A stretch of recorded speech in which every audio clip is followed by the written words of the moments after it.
No. Well, hello, everybody. There are many of you this evening. Welcome. We're going to go ahead and get started with an invocation, which we observe by a moment of silence, followed by the Pledge of Allegiance.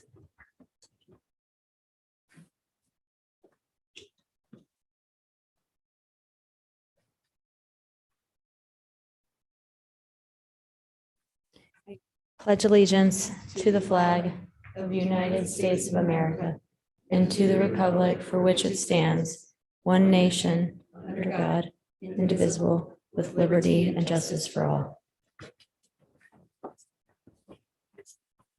Could we go ahead and take a motion on the minutes? I'll be right back.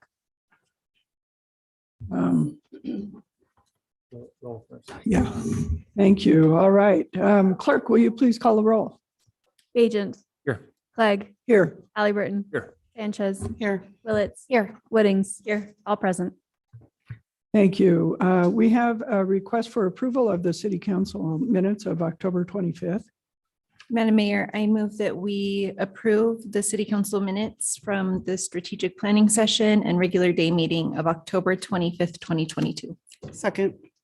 Moved and seconded. Any discussion? Would the clerk please call the roll? Halliburton. Yes. Sanchez. Yes. Willits. Yes. Woodings. Yes. Agent. Yes. Clegg. Yes, All in favor, motion carries. thank you. And now we're to special business. Madam Mayor? Yeah, I'd like to just check, there are confirmations tonight for the Youth Climate Action Council, but I see no students, apologies. Hope you don't mind that I'm presuming, in the room. I'd like to know if, I'm gonna pause these and we'll bring these back next week because it had been my intent, and I know council as well, wants to have the opportunity for the students to be a part of the meeting, and to hear from us. So I'm gonna,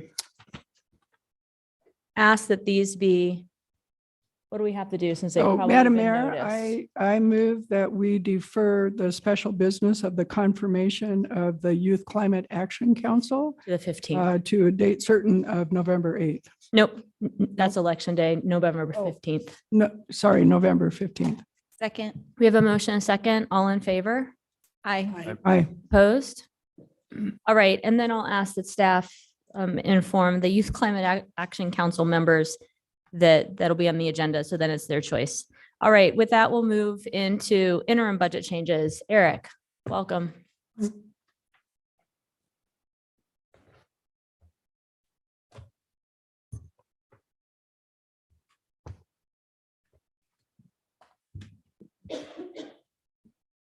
Good evening, Madam Mayor, members of the council.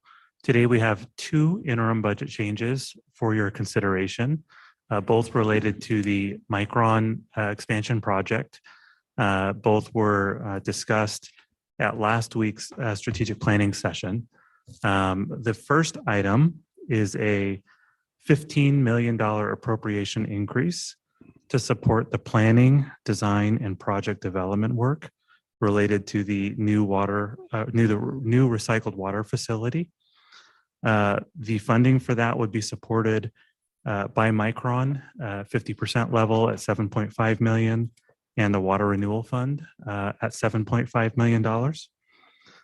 I'll note that another interim budget change would be brought forward to approve funding needed to complete the expanded water facility when project costs for the facility are better known.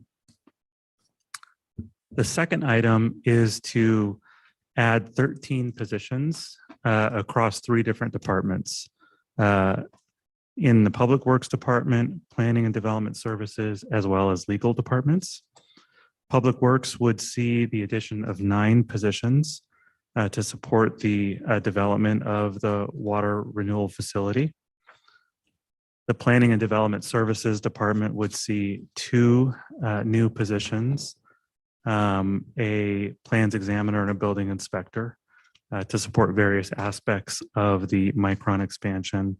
And the legal department would see 2 new positions, a municipal attorney and a paralegal, also to support various aspects related to the Micron expansion.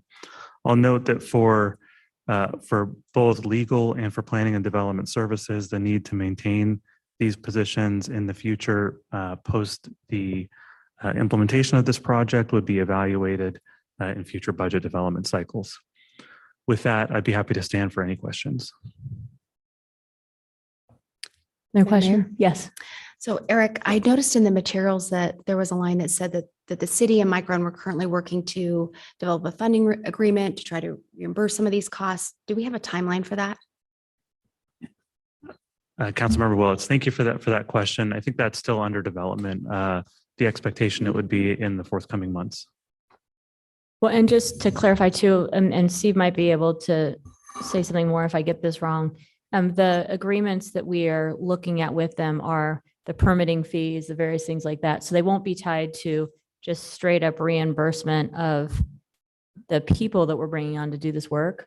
But we expect that they will more than cover the costs of the people that we need to be able to deliver from a preparedness perspective to facilitate this economic development project. All right, Madam Mayor, it looks like no other questions. I would move that we approve the interim budget changes of FY of November 1st, 2022 for FY 2023 as presented. Second. We have a motion and a second. Any discussion?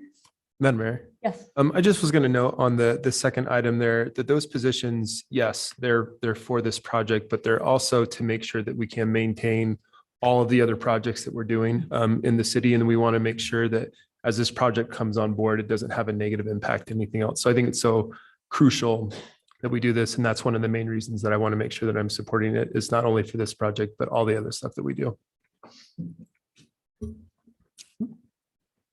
All right, clerk, thanks. Will you call the roll? Halliburton, Yes. Sanchez, Yes. Willetts, Yes. Woodings, Yes. Agent, Yes. Clegg, Yes, all in favor, motion carries. Madam Mayor, Yes. I have a motion on one of the resolutions. I would move that we withdraw Resolution 64922 and alternate agreement has been reached. Second. Which one was that? Sorry. 64922, the Great. impact fees on 12th Street. Thank you. We have a motion and a second. Clerk, will you call the roll? Halliburton, Yes. Sanchez, Yes. Willetts, Yes. Woodings, Yes. Agent, Yes. Clegg, Yes, all in favor, motion carries. And now we'll move into the consent agenda. All items with an asterisk are considered to be routine by the council and will be enacted by one motion. There's no separate discussion on these items unless a council member or citizen so requests, in which case the item will be removed from the general order of business and considered in its normal sequence. Madam Mayor, I move that we approve the consent agenda as amended. Second. We have a motion and a second. Any discussion? Clerk, will you call the roll, please? Halliburton, Yes. Sanchez, Yes. Willetts, Yes. Woodings, Yes. Agent, Yes. Clegg, Yes, all in favor, motion carries. Thank you. And now we will move into ordinances on first reading. thank you. Madam Mayor, I ask unanimous consent that all ordinances on first reading be read by number and title only and filed for the second reading calendar. Without objection. ORD 51-22, an ordinance enacting a property tax rebate program as authorized by Idaho Code Section 50-235, reaffirming that $1.2 million has been appropriated to fund the tax rebate program, providing instructions and deadlines for property taxpayers to apply for a property tax rebate, setting forth the formula to be used to calculate property tax rebates, providing a method for distribution of property tax rebates, and providing an effective date.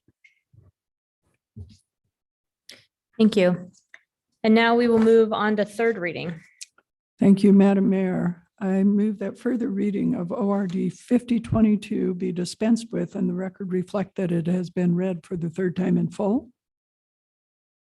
Second. We have a motion and a second. Clerk, will you call the roll?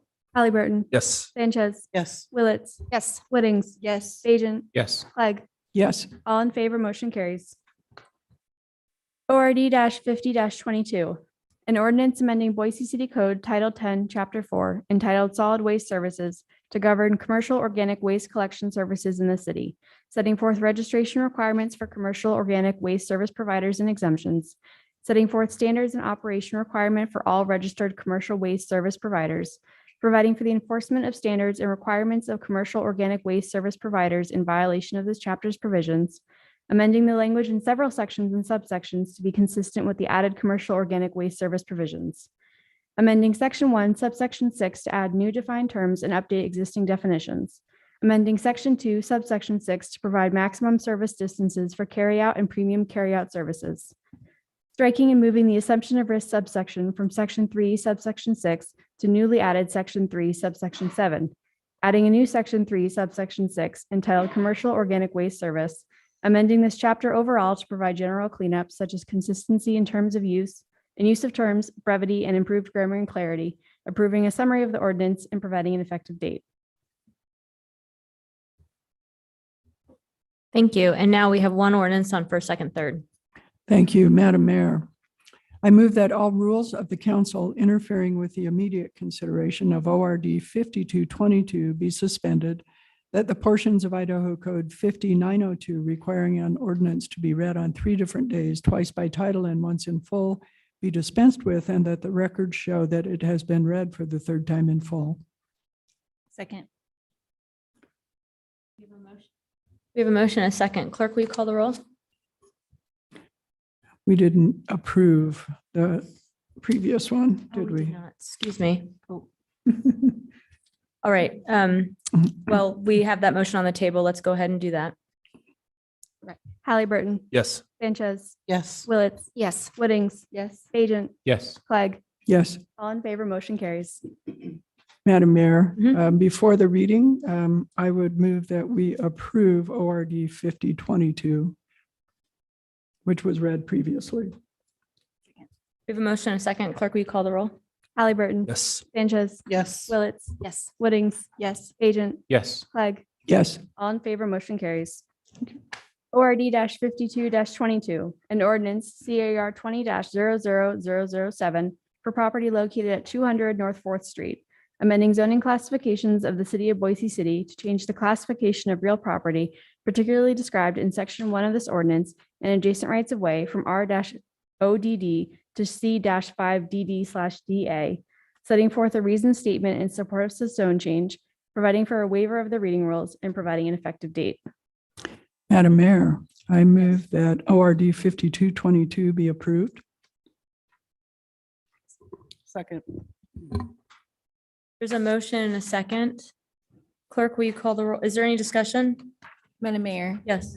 this is the rezone for the Idaho Central property, which I previously voted against, so I will not be in support of this motion either. Shoot, I forgot. I think I voted against it too. So what do we do? Oh, I'll just take a different second. Okay. Second. Or yeah. Okay, great. We have a motion and a second. Clerk, any discussion? Clerk, will you call the roll? Halliburton, Yes. Sanchez, Yes. Willetts, Yes. Whittings, No. Oh, wait, shoot. God. I meant no. Oh, okay. Sorry. Willetts, Yes. Whittings, No. Agent, Yes. Clegg, Yes. 4 in favor, 2 opposed, motion carries. Okay, now we're going to move into subdivisions. This is why we have so many people here. There are quite a few on the list tonight. So we'll hear, and all of these we'll hear first from staff. We'll see if there are any questions for staff from council. After that, I'll see if the applicant is in agreement with the terms and conditions, or if there's more that needs to be said, and we'll go from there. Right now, I do not have anybody signed up from the public to testify on the subdivisions. I do have one person signed up for another matter, but I'll check in. So first, welcome. We're going to look at SUB 22-49. Great. Good evening, Madam Mayor, members of the council. Before you is a request for preliminary and final plat for a residential subdivision comprised of 2 buildable lots on 0.13 acres located at 3758 South Eckhart Road in the Harris Ranch Specific Plan Zone. The surrounding area is comprised of a mix of uses, including residential and commercial. The subject property is situated 400 feet south of a community activity center located at the intersection of Warm Springs Road and Eckhart Road, which provides a variety of services to the surrounding neighborhood. The project site is across the street from the Greenbelt North Pathway, which lies on the west side of Eckhart Road. The site is currently being developed with 2 attached residential units that have been previously reviewed and approved by design review. The request before you is to subdivide the existing attached units to create 2 separate individual lots. On October 3rd, the Planning and Zoning Commission recommended approval of the preliminary and final plats. The decision is before the council this evening, and I'm available for any questions. Any questions? Madam Mayor, I just wanted to make sure that I was understanding this correctly. The purpose for this is so that these 2 lots can be sold separately rather than one lot. Is that right? Madam Mayor, President Council, that is correct. Thank you. Any further questions? Is the neighborhood association here? I don't expect so. We're not expecting. I just wanted to check. Okay, the neighborhood association is not here. Is the applicant here? Madam Mayor, I have the applicant online. Great. Welcome. I just ask if you're in agreement with the terms and conditions of the staff report.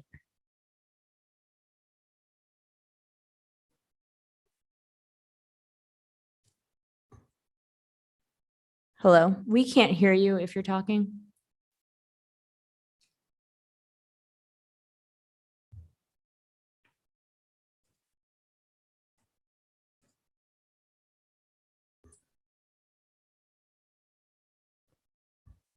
Well, given that the applicant received an approval at council, it's before us with no questions. I'm going to go ahead and double check. Is anybody here to testify on this? I'm going to close the public hearing and this matters before council. I would move that Eckerd Townhomes, SUB 22-49, Boise City preliminary and final plat, Teely's Land Surveying, 3758 South Eckerd Road for a residential subdivision comprised of 2 buildable lots. Second. You have a motion and a second. Clerk, will you call the roll? Halliburton, Yes. Sanchez, Yes. Willetts, Yes. Whittings, Yes. Bajent, Yes. Clegg, Yes. all in favor, motion carries. Thank you. And next up, we have SOS 22-20, a vacation of a plat note and a public utilities easement. We've got Jesse here. Justin Hubble. Is Justin here? Welcome. We don't expect Cena, the neighborhood association. I just want to confirm that. Is anybody here to testify on this? All right, Madam Mayor, members of the council, the item before you is SOS 22-20, a request to partially vacate an easement and plat note on the Echelon Ridge subdivision. The subject property is located at or on 4.74 acres at 4560 Federal Way. The applicant is requesting to vacate 7 feet of a 10-foot public utility easement and plat note number 7. This 10-foot easement was created with the original subdivision, and the applicant wishes to reduce the easement to 3 feet while still accommodating the necessary access in order to provide larger building footprints. All letters of relinquishment have been received, and all impacted entities have determined that the remaining 3-foot easement will be sufficient to allow for access for servicing. In conclusion, the planning team recommends approval of SOS 22-20, and I'm available for any questions. Any questions? Madam Mayor, Yes. just ensuring that the utilities are in the other portion of the easement. This portion is no longer needed. Madam Mayor, Councilwoman Clegg, yes, that's correct. Thank you. All right. No further questions. I'll just check in with the applicant to see if you're in agreement with the terms and conditions of the staff report and recommendation. Oh, that's right. I'm sorry. I forgot you were here. Okay. Thank you, Justin. And want to confirm that nobody's here to testify on this? All right, we will close the public hearing. Madam Mayor, I move approval of SOS 22-20, Element Construction, Boise City vacation of plat note and public utilities easement at 4560 South Federal Way. Second. We have a motion and a second. Clerk, will you call the roll? Halliburton, Yes. Sanchez, Yes. Willetts, Yes. Whittings, Yes. Bajent, Yes. Clegg, Yes. all in favor, motion carries. Thank you. And next up, hello, Sabrina. We've got SUB 22-36. I don't see Ben here. You're typically online, so just let us know if you're there. I don't see Eric Hagan here from Nina. We don't expect public to testify. Go ahead. Good evening, Madam Mayor, members of the council. The item before you is a preliminary plat for a residential subdivision comprised of 2 buildable lots on 0.32 acres located at 2504 West Anderson Street in an R1C zone. The subject property currently contains 2 dwelling units, which are connected by a breezeway. The applicant proposes to remove the breezeway and split the parcel so that each home is on a separate lot. The existing vehicular access to 25th Street will be removed and a new shared driveway will be constructed from Anderson Street. All existing trees on the site will be retained and 8 additional trees are proposed to be planted. Anderson Street west of the subject property is unimproved with trees growing in the right of way and the Boise City Canal bisecting the street. Therefore, the applicant requests a waiver from the subdivision ordinance requirement to install curb, gutter, and sidewalk along the site's frontage on Anderson. The applicant also requests a waiver from the requirement to install curb and gutter along 25th Street, but does propose to install a detached 5-foot sidewalk with an 8-foot landscape buffer containing street trees along this frontage. The Planning and Zoning Commission recommended approval of this proposal as it would support pedestrian safety without creating potential drainage issues in the area. No public opposition has been received to the proposal, and the Planning and Zoning Commission unanimously recommended approval of the preliminary plat of Ryder Ridge subdivision. And I'll stand for any questions. Any questions for staff? All right, Ben, there were no questions for staff. Are you in agreement with the terms and conditions of the report? Madam Mayor, yes, we are. Great, welcome and thank you. I just want to Thank you. confirm that nobody's here to testify on this. All right, I'm going to go ahead and close the hearing. Madam Mayor, I move approval of Ryder Ridge subdivision, SUB 2236, Boise City preliminary plat, Rodney Evans and Partners at 2504 West Anderson Street, for a residential subdivision comprised of 2 buildable lots on 0.32 acres. Second. We have a motion and a second. Clerk, will you call the roll? Halliburton. Yes. Sanchez. Yes. Willetts. Yes. Whittings. Yes. Bajent. Yes. Clegg. Yes. All in favor, motion carries. Thank you. Next up, we've got SOS 22-18. David, welcome. Is Kent? Hi there. Good to see you. We don't expect, but is the neighborhood association here? Nobody's signed up to testify on this. Is anybody here for this one? All right, thank you.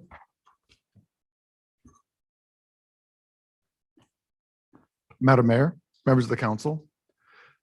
The applicant is requesting to vacate a public utilities drainage irrigation plat note easement associated with the Trustmark subdivision. The easement vacation is required to consolidate the 3 parcels and build several buildings on the site. The subject property is generally addressed at 12249 West Executive Drive within an M1D zone. And as you can see from the aerial photograph, the property is located in an industrial neighborhood located at the intersection of Cloverdale and Executive Drive. The Trustmark subdivision was platted in 1999 and with a plat note that required a 6-foot wide public or permanent public utility drainage irrigation easement along all interior side property lines.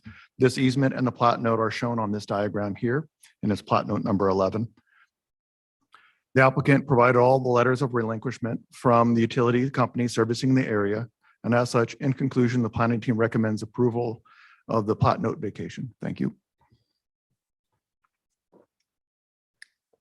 Do you have any questions? All right. Kent, are you in agreement with, I'm getting a nod without asking. All right. The applicant is in agreement with terms and conditions of the staff report. Nobody is here to testify on this. I will go ahead and close this hearing.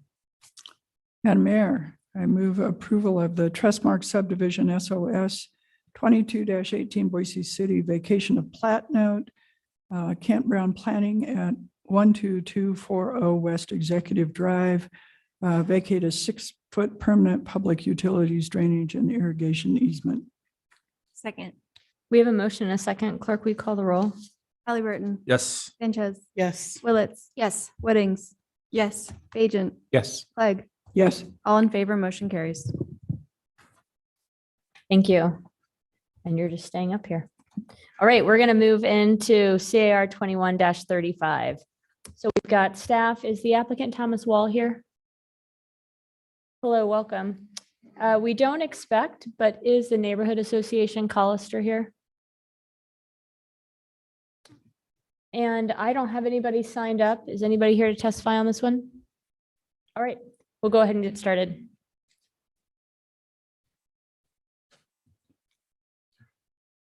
Thank you, Madam Mayor, members of the council. The subject property is approximately 8 acres in size and comprised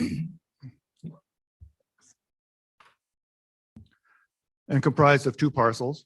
The approximate 3-acre western parcel is located within Ada County and zoned R6. The approximate 5-acre eastern parcel is located within the city limits of Boise and is zoned R1C. As such, the applicant is requesting to annex the western parcel and is also requesting a preliminary plat approval for a subdivision comprised of 53 dwelling units. The site is located on the south side of Hill Road at 5727 West Hill Road. These applications and the associated PUD were heard at the Planning and Zoning Commission and were approved on September 12th.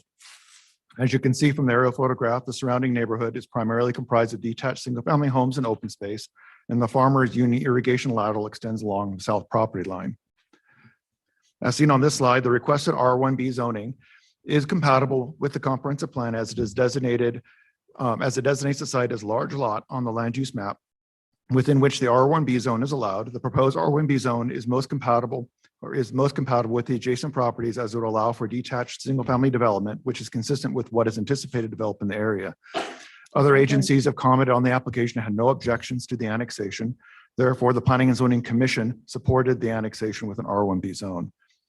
As you can see from the site plan, the development consists of a subdivision comprised of detached and attached single-family homes, and the PUD granted reduced lot sizes and reduced interior setbacks, which allowed for the townhouse development to occur. The PUD was not appealed, and only the rezone and the subdivision applications are before council tonight. The project included a number of design items, which are listed here. In short, it provides a mix of housing types. The applicant shall construct or will construct the multi-use path along the irrigation canal. It complies with all the landscape ordinance and tree mitigation requirements. And finally, it provides a public street which stubs to the east and west properties. In summary, the project is consistent with all the required findings as per code.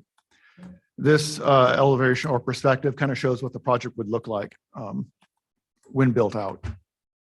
However, late correspondence was received, and the applicant is now requesting a private street instead of the original proposed public. The reason for the request is not to install the temporary terminus cul-de-sacs required by the highway district. These cul-de-sacs would be removed once the adjacent properties redevelop and future connectivity is established. The applicant proposes the streets be constructed as a public street with public street standards, with the idea that they could be dedicated back to ACHG in the future. The planning team does not support this request since there are no guarantees that the highway district will accept the street back in the future. Also, in general, private streets cannot be stubbed to the adjacent properties. As such, the Planning and Zoning Commission and the planning team recommend approval of the project as originally proposed with the public street. The planning team received several letters from the public expressing concerns with the annexation and development.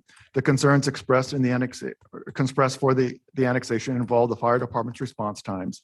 To address these concerns, I would note that the fire department had no objections to the annexation. In addition, they already serve the property, which is surrounded by the city of Boise. And the current Ada County zoning is R16, which is actually more intense and higher density than the proposed R1B zone that the applicant is requesting. As for compatibility, the project is a residential development, which is similar to the surrounding neighbors and is what is anticipated to, and is similar to what is anticipated to develop in the area. In conclusion, the Planning and Zoning Commission recommends approval of the rezone and the subdivision. Thank you. Thank you. Madam Mayor, Yes. so question about the additional request.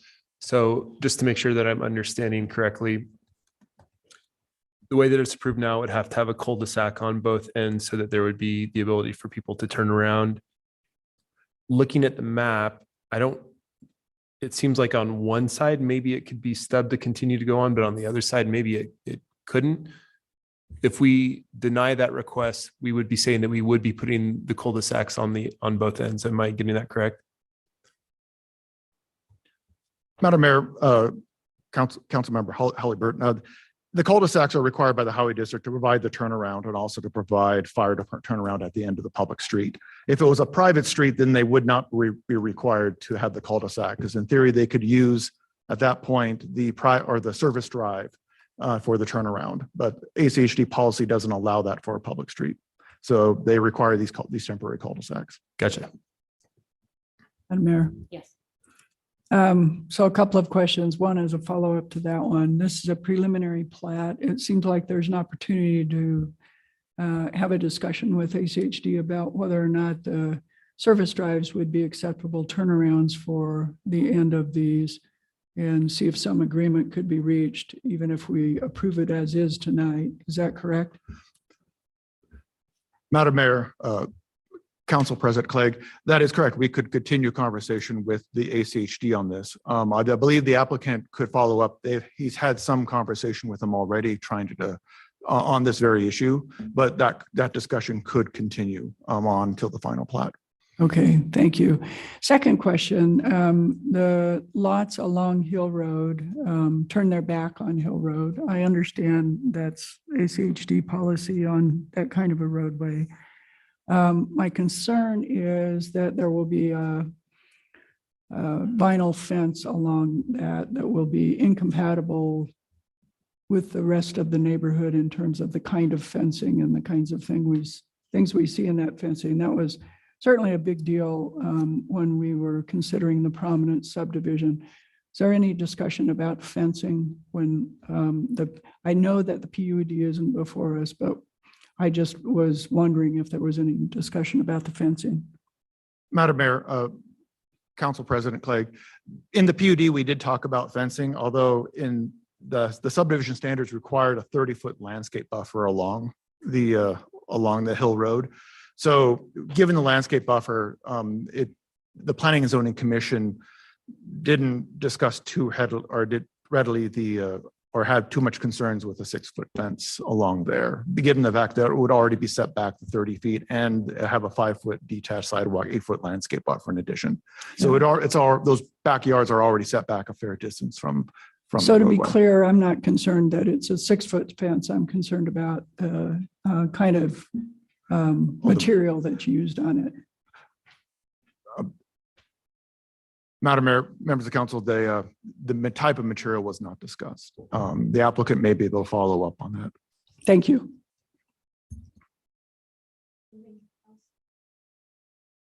All right. Well, we will go ahead now and hear, let's see, from the applicant. You moved. I was looking over in that direction. Sorry. Thank you, David. Thank you, Madam Mayor, council members. I think David's going to pull up my PowerPoint here.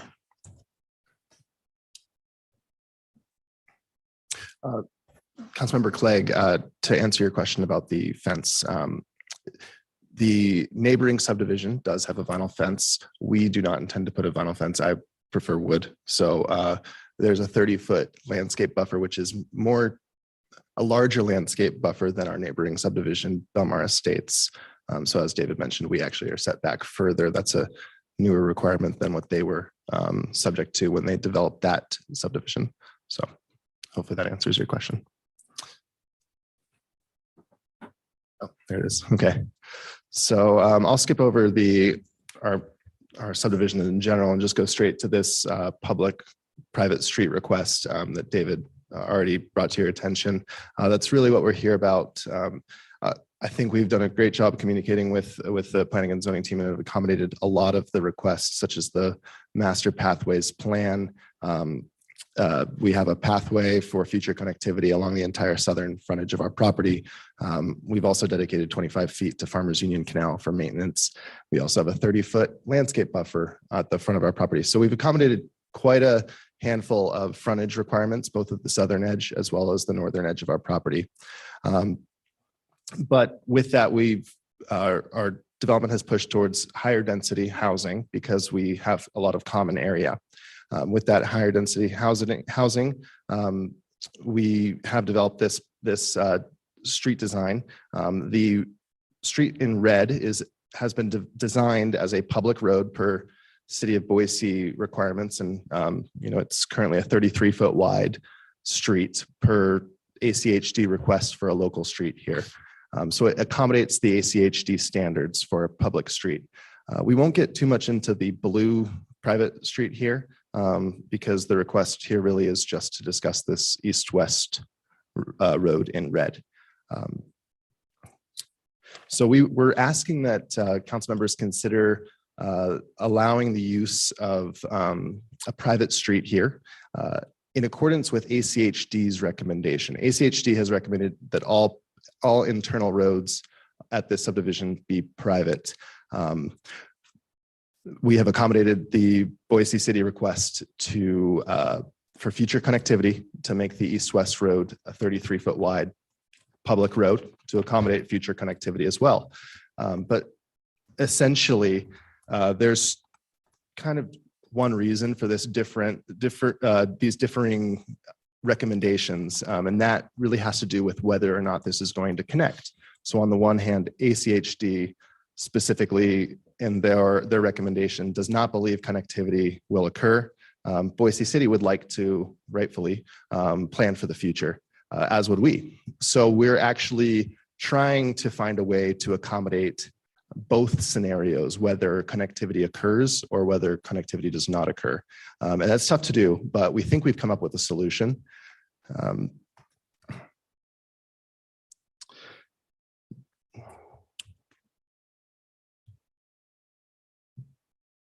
So like I said, we're planning to propose, we're proposing to design the road to the current public road standards, which is a 33-foot wide public road. But we would like to maintain this as a private road until connectivity occurs. We propose to utilize a policy that ACHD has in place. That's policy number 7212.3, the process to dedicate an existing private road to ACHD to accomplish this. And we would like to dedicate it at the time of connectivity in the future. So as you can see from ACHD's recommendation, it specifically says if public roads are required by the city of Boise, the applicant's proposal to construct these as 33-foot local streets should be approved as proposed. So they agree that the 33-foot wide is a public dimension, public standard. But they've also, as David mentioned, requested the temporary cul-de-sacs at both terminuses would look something like this. One thing that I'd like to point out is the ACHD will not consider the two intersections at either side as public turnarounds. However, fire department will. Fire department does not have an issue with turning around because they can utilize the private turnaround. It's just a matter of ACHD for their maintenance vehicles.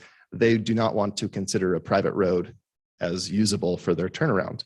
So basically, we'll be creating a cul-de-sac at either end specifically for ACHD's maintenance vehicles, whereas fire department has no concerns whatsoever. As you can see from their fire apparatus access road design, we can accommodate it at either end of our subdivision, and it was designed this way for that specific purpose.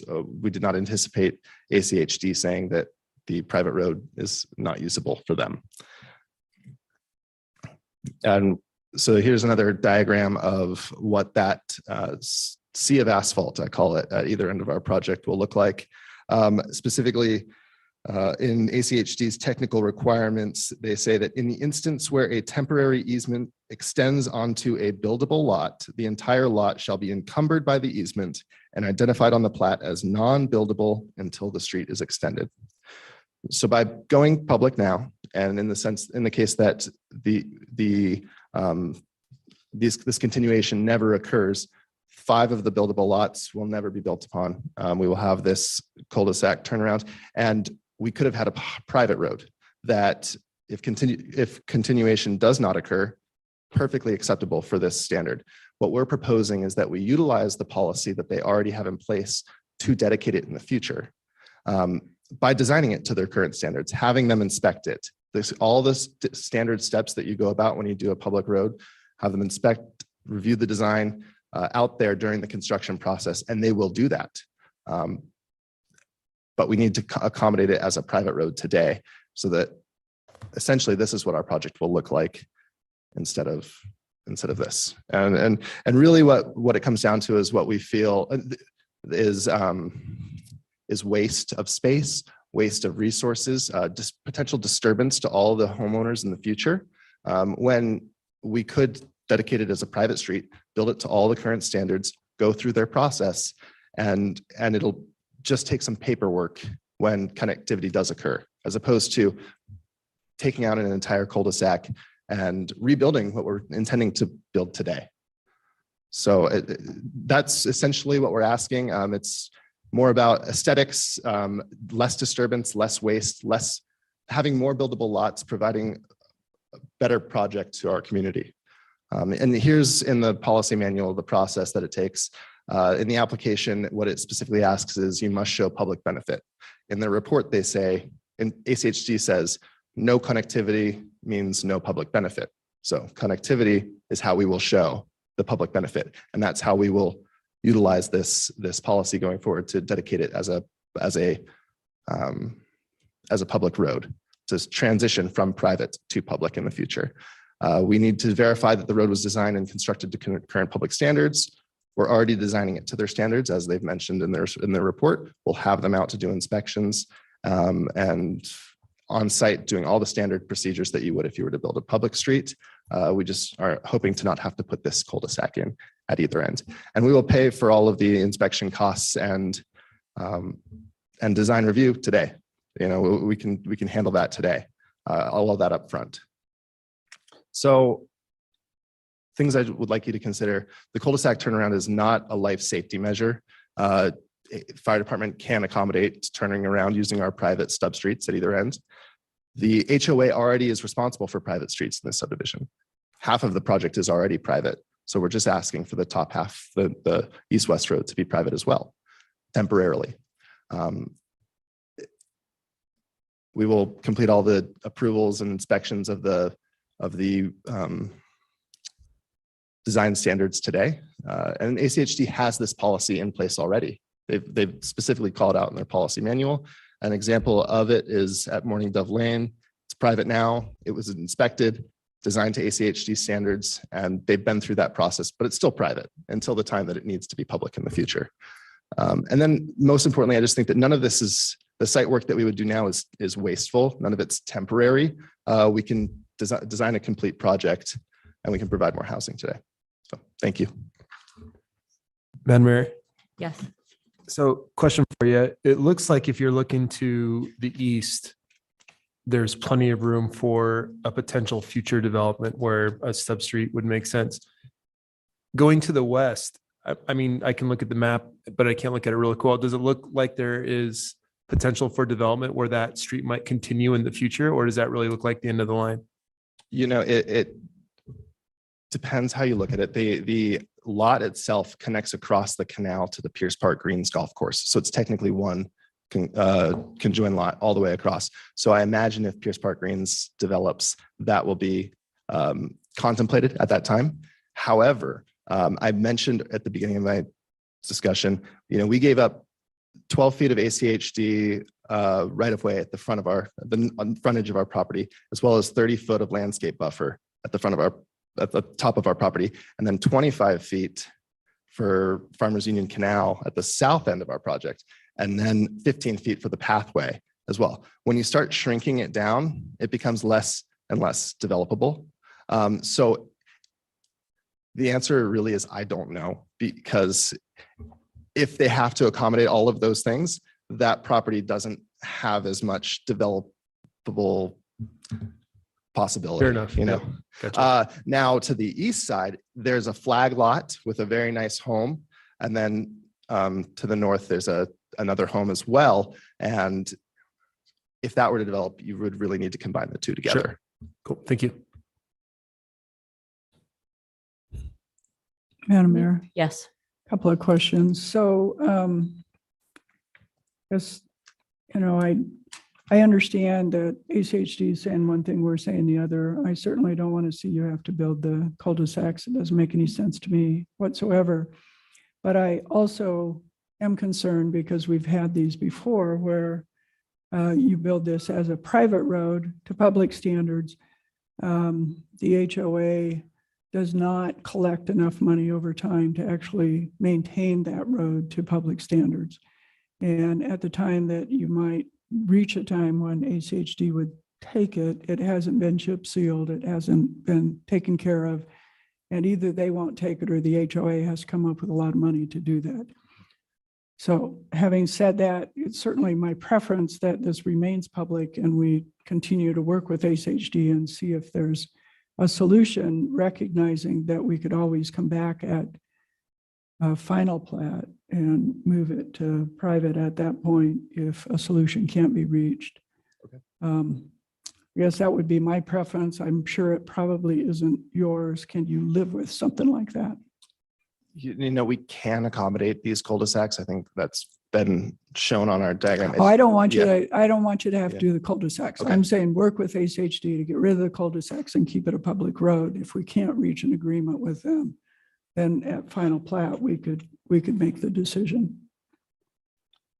Okay, I would love to go through that process with ACHD. I've had some conversations. They haven't been I fruitful. suspect their commission has not been involved in those. Is Not that yet. correct? Yeah, Not yet. thank you. This is all planning staff. So second question, if I could, off the roadways. You show a lot of street trees, you've got a lot of detached sidewalks. I know that PUD is not before us today, but I'm hopeful that you'll be looking at large trees in those tree lawns that'll grow to a good mature size. So we often recommend class 2 trees, but most of these tree lawns are really big enough for class 3 if you can accommodate them. Okay, noted. I'm not my forte, but we have been requested to do class 2. So I will I always comment on trees just because I do. Thank keep you. it in mind. Yeah. Anything further? Okay. Is there anybody here from the public to comment on this application? Any further questions for staff? Madam Mayor, I've got a question for staff. I think Lucy does too, though. I'll go. I'm going to ask kind of the same question to staff. So on our Stub Street to the east, if that lot next to wherever to develop, there's plenty of room for that Stub Street to connect. But to the west, I'm looking at the lot next to it, and I'm just wondering, like, if we think that there really is, that street is ever going to continue to go for, or is that just the end of the street? Because if that's always going to be the end of the street, it would maybe make sense that it was going to be a cul-de-sac. But if we really did think it was going to go forward, then a Stub Street would make sense. And I'm just trying to get an idea of, is it really developable to continue that road further to the west? Madam Mayor, Councilmember Halliburton, to the west, it is a very tight triangular parcel up there, admittedly. If it did get developed, it would probably go into some sort of cul-de-sac on that site. It would probably terminate on that site, and they would just get the lots instead of looping back through to back up into Hill Road, because that would probably consume more of the buildable lot to do that. That's what I suspect the development would look like. But having not planned out or see, what those lot sizes would be or what they're planning, it'd be hard to say. Sure. Definitely Madam wouldn't Mayor, be a let me large lot. rephrase the question. So if we were going to, if there was a development going into that lot right there, would we prefer that it would access off of Hill Road, or would we prefer that it access off of this development? Madam Mayor, Councilman Halliburton, I would always suggest not to minimize the accesses onto Hill Road as an arterial, if all possible. And if they could take access from this development, that's what I would, as a planning staff, would suggest. Great. Thank you. That's perfect. Madam Mayor. We had Councilmember Willetts and then Councilmember. I'm actually going to build on Councilmember Clegg's question. So I'd like to see this move forward. I'd like us to get going. I'd like you to get your private road. It makes sense than adding cul-de-sacs, losing housing. But if there was an attempt to give a hand to ACHD and say, hey, can we work this out? What does that timeline look like? How long does that take? So maybe that's a staff question. I'm just wondering, like, what would the delay be if we try to work with them more closely on this? Madam Mayor, Councilmember Willis, I would suspect that working with the Highway District would probably have to go before their commission to get a decision. And I don't know what the timing of that would be, in all honesty. But I suspect that's where they would have to go to get a final determination on this matter. Council President. Thank you. So just a comment on that and then a question to staff.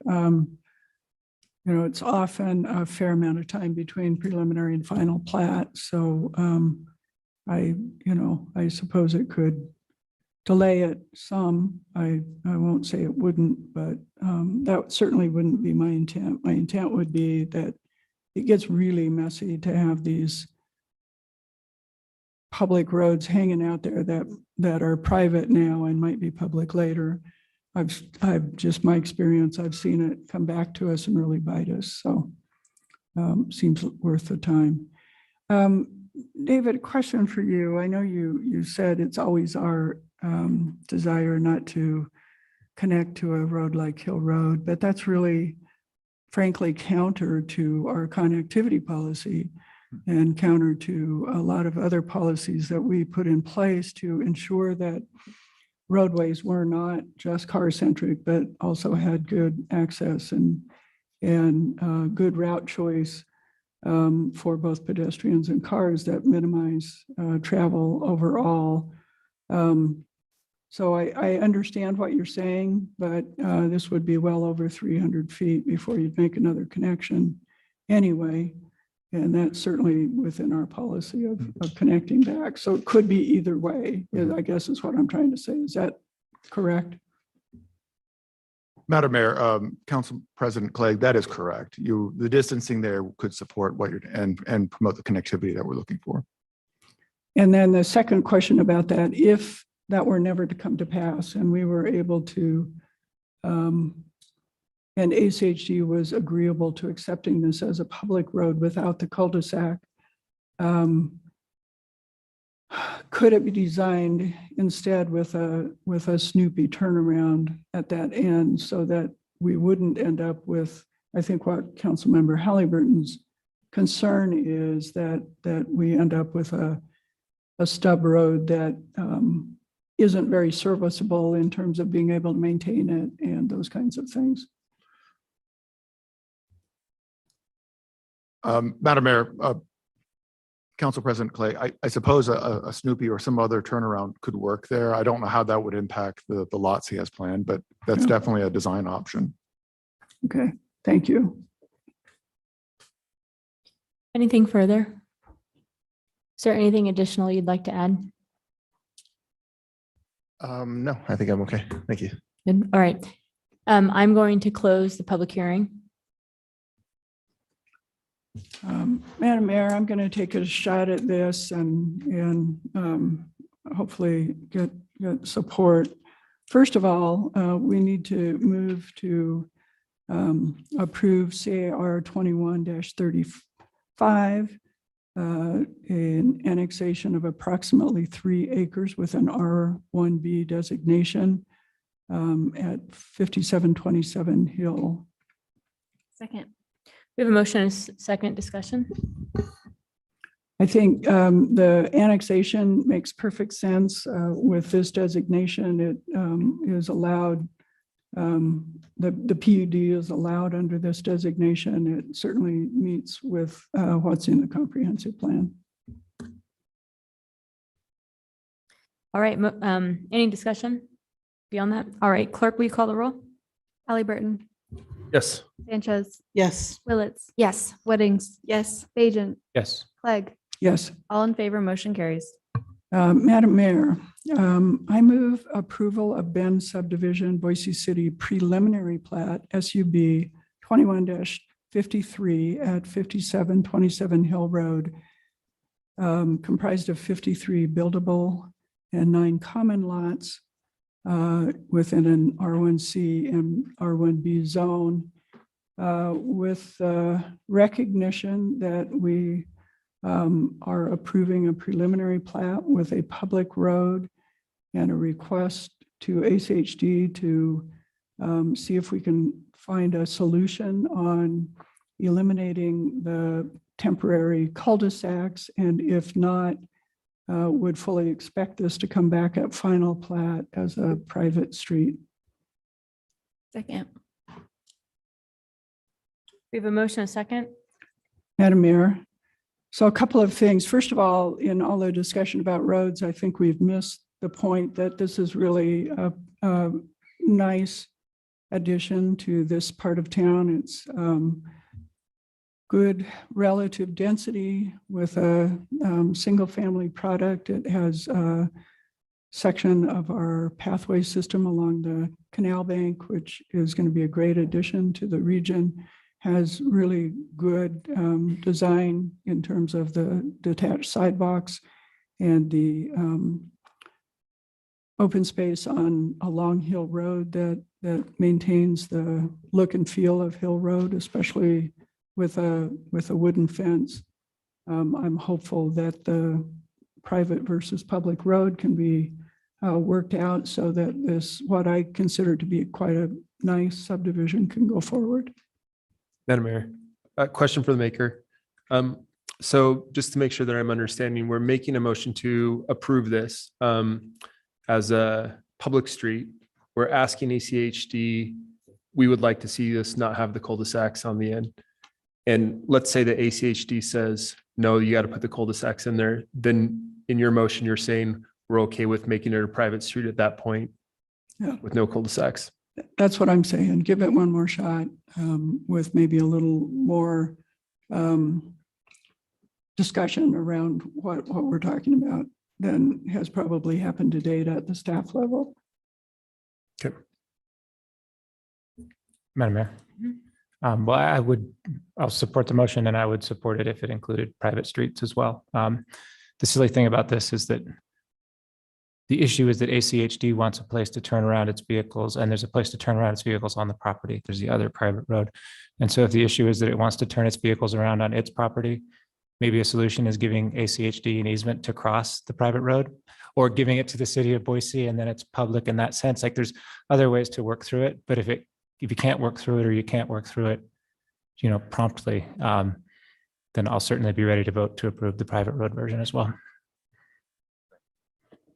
We're in deliberation now, so yeah, you're welcome to say something just afterwards on the side, but not as part of the record. Thanks. Madam Mayor, I'm going to support the motion as well. I want to get this going. I mean, lend a hand of friendship, see if they'll take it, hopefully, but if not, we'll get you back here and we'll get it moving. Madam Mayor, I too will support the motion. I think a lot of the times when we're discussing situations like this, we're always thinking in terms of safety, and clearly, the fire department will be able to access that area, and I hope everything works out moving forward. Thank you for adding new housing. Madam Mayor, I guess maybe one more question for the maker. I've got a slight concern, and the concern is how long this could draw out the process, and if this is going to have to go to the commission, or if we think that staff might be able to solve this without going to the commission. I can't predict that. I can just propose that we give it a shot.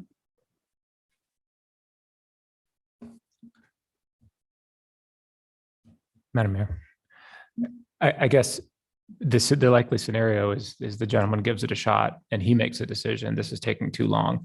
And whenever he feels it's taking too long, he's going to come back to us and say, couldn't get it done. So we'll rely on his integrity to try hard. Yeah, with that permission, I'm comfortable. Madam Mayor, thank you. Clerk, will you call the roll? Halliburton. Yes. Sanchez. Yes. Willetts. Yes. Whittings. Yes. Agent. Yes. Clegg. Yes. All in favor, motion carries. Thank you. Okay, and if you'd like to relay a message for council through staff, you can do that. We're going to move on to CPA 21-7. There's both the comprehensive plan map amendment. We have a rezone request, a subdivision, and then the next part is the appeal of the PUD. Delaney, do you have all of these in one presentation? Madam Mayor, they are separated out.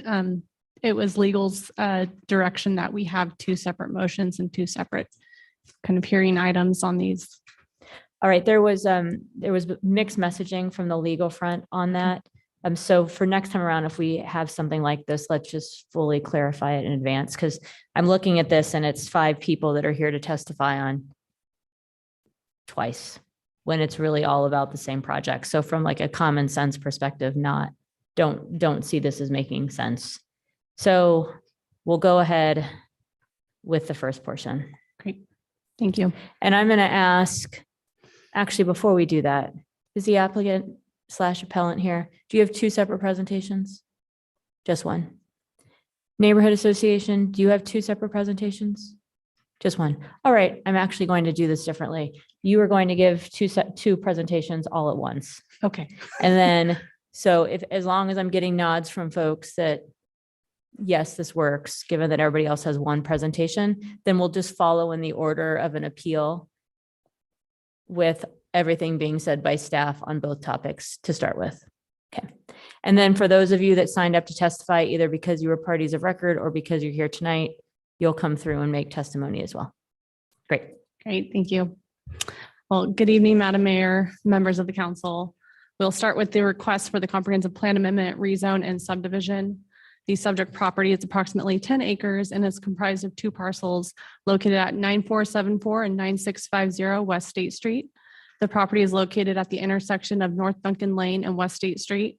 The immediate area is primarily made up of residential uses comprised of detached single-family homes and duplexes to the north and east. There's a mix of commercial uses to the south across State Street, and the property directly west is a mix of commercial uses, it's currently vacant, zone commercial, but is slated for future infill development.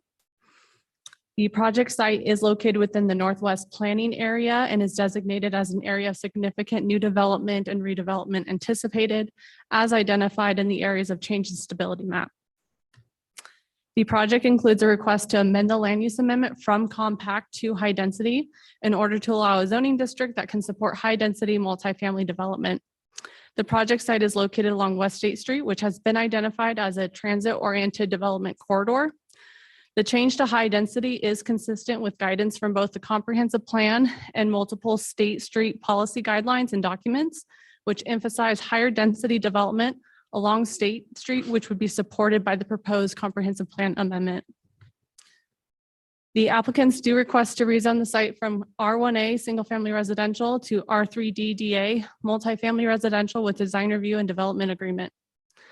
Of the different zones which could be allowed, the proposed R3 zone is most appropriate since it's consistent and compatible with the residential uses in the surrounding area and would be in compliance with the State Street TOD policies. It will act as a transition between the single family residential neighborhood to the north and to the and from State Street to the south. The development agreement is included to ensure conceptual plans, access, and density will be met. The preliminary plat is comprised of 2 multifamily lots, 3 single-family lots, and 1 common lot.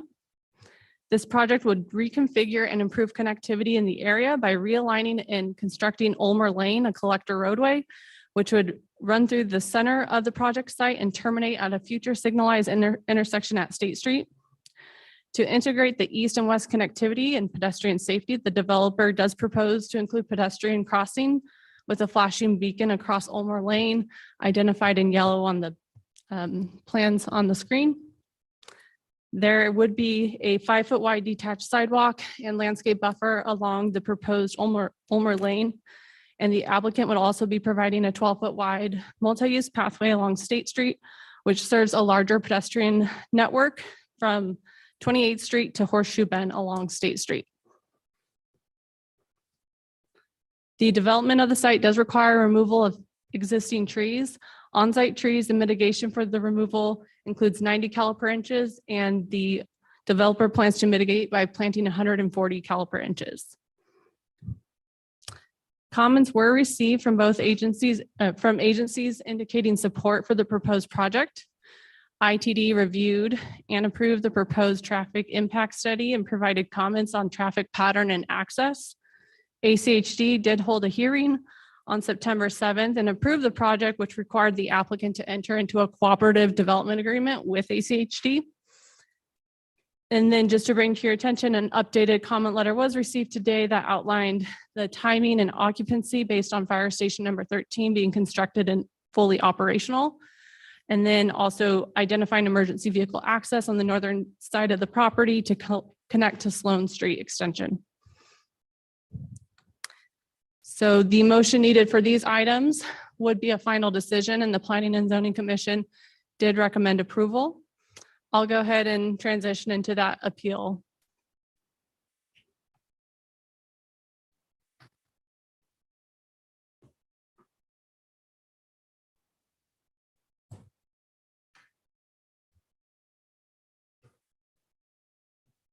right, bear with me. Thank you.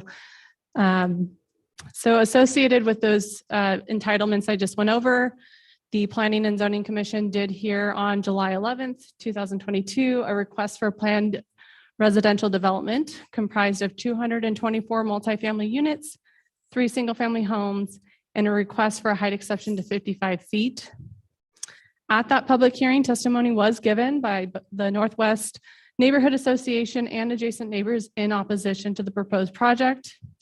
After much deliberation, the commission ultimately felt that there was an undue burden on the surrounding neighborhood if the intersection at Ulmer Lane and State Street were not to be signalized with this project. The commission unanimously voted to approve the PUD with the added condition that a signalized intersection at Ulmer Lane and State Street be constructed prior to occupancy of the project. In order to satisfy this condition, right-of-way acquisition is needed from 2 separate property owners south of State Street within Garden City.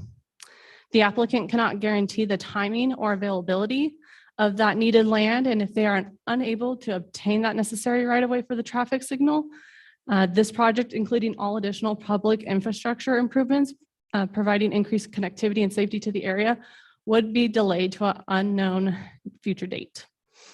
ACHD has also expressed to the applicant that they're not currently willing to do a taking of that required right-of-way if the negotiations do fall through. Staff found that the conditioning the certificate of occupancy for the project to the acquisition of adjacent land not controlled by the applicant creates an onerous burden.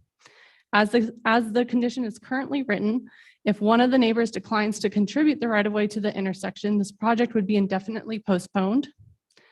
As will any future development in the area that would rely on the Ulmer connection to take access from State Street, as no future access to State Street will be allowed with ITD. Substantial infrastructure improvements are being provided to the area with the Ulmer Lane extension. If the project's construction is dependent on parties and agreements outside the developer's control, the additional infrastructure would also be delayed to the unknown date as to when the signal could be constructed. At the time that the condition was rendered, it was unknown that the signalized intersection would require that the private property owners off-site and outside of jurisdiction would be required to dedicate right away. The commission imposed the condition without having all the evidence necessary, including an ACHD report. Ultimately, ACHD requested that a land use decision be made prior to holding their hearing regarding signalizing the new intersection. The intention of the condition was to ensure safe pedestrian connectivity, improve traffic conditions. However, there are interim mitigation strategies identified in the TIS and approved by ITD and ACHD that could be implemented in the meantime until the signal would be constructed at a future date.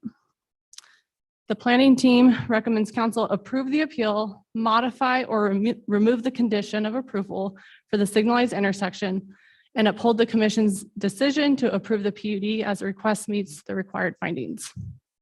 And I'll stand for questions for both topics. All right, are there questions for staff? Madam Mayor? Yep. Can you define the difference between compact and high density? Like, what are we looking at? Yeah. Madam Mayor, members of the council, the high density land use designation would allow for more zoning, including the R3. So leaving it to the compact, the existing zoning, the R3 zoning would, leaving it to the compact land use would not allow for the R3 zone. So by amending the land use designation, it does allow for higher density, the multifamily development, and greater height.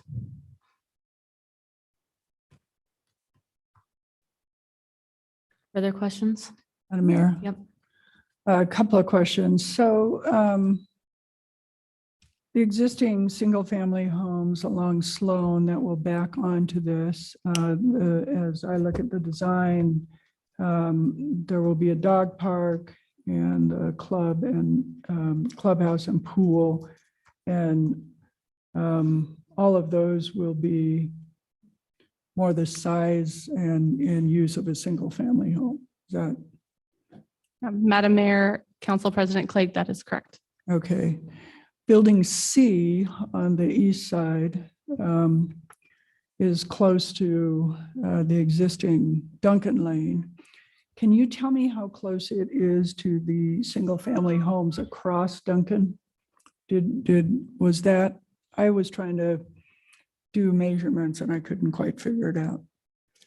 Madam Mayor, President, Council Clegg, I do not have those exact measurements in front of me, but there would be a pretty significant landscape buffer followed by Duncan Lane. And then on the opposite side of Duncan Lane, there's also a landscape median before you would reach basically a frontage road that those homes are on. So I would say quite a significant distance. So that'll stay, that Yeah. frontage road. Okay. I wondered, it looked like it, but I wasn't quite sure. And then the only other building that gets close to the single family is the corner of Building B. And it looks to me like it's well more than 100 feet from the single family homes to the north. Is that Correct. okay?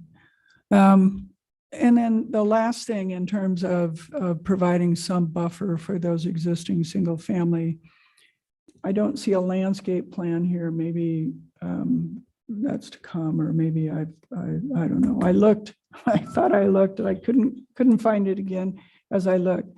Are there planned to be trees between the pathway and the existing single family home as it heads north up to Sloan on the west side of that westernmost single family home, or some kind of, other than just a landscape strip, some kind of landscaping buffer? Madam Mayor, President, Council Clegg, there are trees proposed along that buffer. It would basically be a buffer between the parking lot area Yeah. and the future No, existing okay. single family. I thought so, but I just wanted to clarify that. And then finally, I got a little lost in the traffic impact study and the ultimate future connectivity of Duncan. And I believe, as I read it, that it will remain connected to State Street as a right in, right out once Ulmer is signalized. And the decision whether to disconnect it will be held for some future time based on traffic. Is that how did I read that correctly? Yeah, Madam Mayor, President, Council Clegg, in the interim time, Duncan would remain open. At the time that signal becomes fully operational, we would want that Duncan Lane access to be terminated from State Street. And I believe that's an ITD policy that once the signalized intersections on board, they want to reduce the amount of access points on State Street. Okay. Is there anything we can put in our conditions that request that be reviewed at that time? Especially as a right in, right out. I just can't, it just makes no sense to discontinue access in a place where we have high density in transit. Yeah, Madam Mayor, President, Council President Clegg, with the DA agreement, there is opportunity to add language that would speak to Duncan Lane remaining open. Thank you. Madam Mayor. My understanding, and tell me if I'm wrong. My understanding is that as a Planning and Zoning Commission, there was a finding that the development as proposed would have an adverse impact to transportation infrastructure. And so the signal at Ulmer was a condition in order to mitigate that adverse impact. And my question is, if we do away with the signal condition, what, if any, proposal is there from staff to deal with the adverse impact? Is the recommendation there was actually an error and there's no adverse impact, so you don't need to worry about it? Or is there a recommendation to mitigate that impact in some other way? How do we deal with that finding from planning and zoning?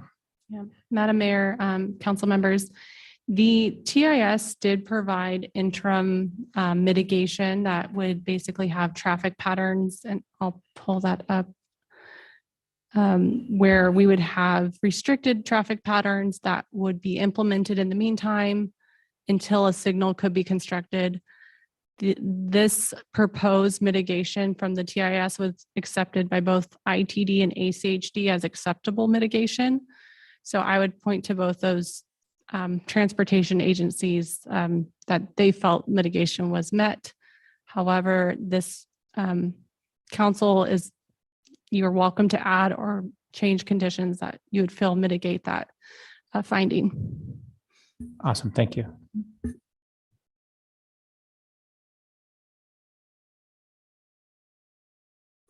Okay. Now we will hear from the appellant, who is also the applicant. So come on up. And then after that, Richard, representing the neighborhood association, you'll be up. Thank you, Madam Mayor, members of council. Stephanie Hopkins with KM Engineering, 5725 North Discovery Way in Boise. Thank you for your time this evening. Staff did a wonderful job of summarizing our request, so I'll try to be pithy with my presentation. I'm here representing Quintera Property Group. They're our client and the developer of this project. We're really excited to present it to you tonight. It's been a long time coming. We submitted the application, I think last December, and have met with neighbors and ACHD and ITD and staff several times throughout the project. I will probably gloss over most of the beginning of my presentation because I think Delaney covered it really well. This is the project site. It's about 10 acres. We're located north of Garden City, which is uncolored on this map, and then next to a lot of residential and commercial properties that are annexed into the city of Boise. We are requesting a comprehensive plan map amendment, a rezone, and a subdivision, as well as an appeal of Planning and Zoning Commission's approval of our PUD, as was mentioned. There are several multifamily developments in this area. Westlock Village is highlighted in yellow. We're proposing about 22.4 units an acre, and that's consistent with other properties that have either already been approved or are in the development process near us. This is the comprehensive plan. We're requesting to change it to allow for high density, and that complies with the R3D district that we are requesting for the rezone. As Delaney mentioned, this is an area of stability and change, which is consistent with what we are requesting with high density residential. This is the preliminary plat. We are requesting 3 single family units, 2 multifamily lots, and 1 common lot. And then we are going to be dedicating a significant infrastructure improvement with Ulmer Lane. We've coordinated with long range planning as well as ACHD on the configuration of Ulmer Lane, and this was found to be the most favorable configuration. Open space and site amenities we're proposing, Delaney showed this, we are proposing a crosswalk to make sure that the collector roadway can be safely traveled by pedestrians and to kind of marry the 2 parts of the project together. We're also proposing a dog park, as was mentioned, and a clubhouse and a pool next to the existing single family residences in the Chardonnay Square subdivision that's to our north. And our planned unit development request that was approved by Planning and Zoning Commission, we were requesting 224 units, 88 1-bedroom units, 104 2-bedroom units, and 32 3-bedroom units.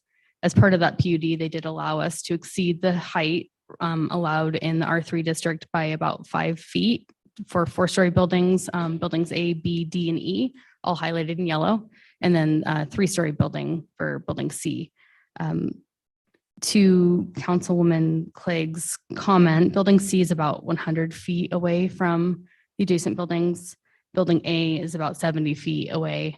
And then we are proposing, I can't remember, I think I included a landscape plan in here, but there'll be class 2 trees right next to the existing single family homes between the parking lot there.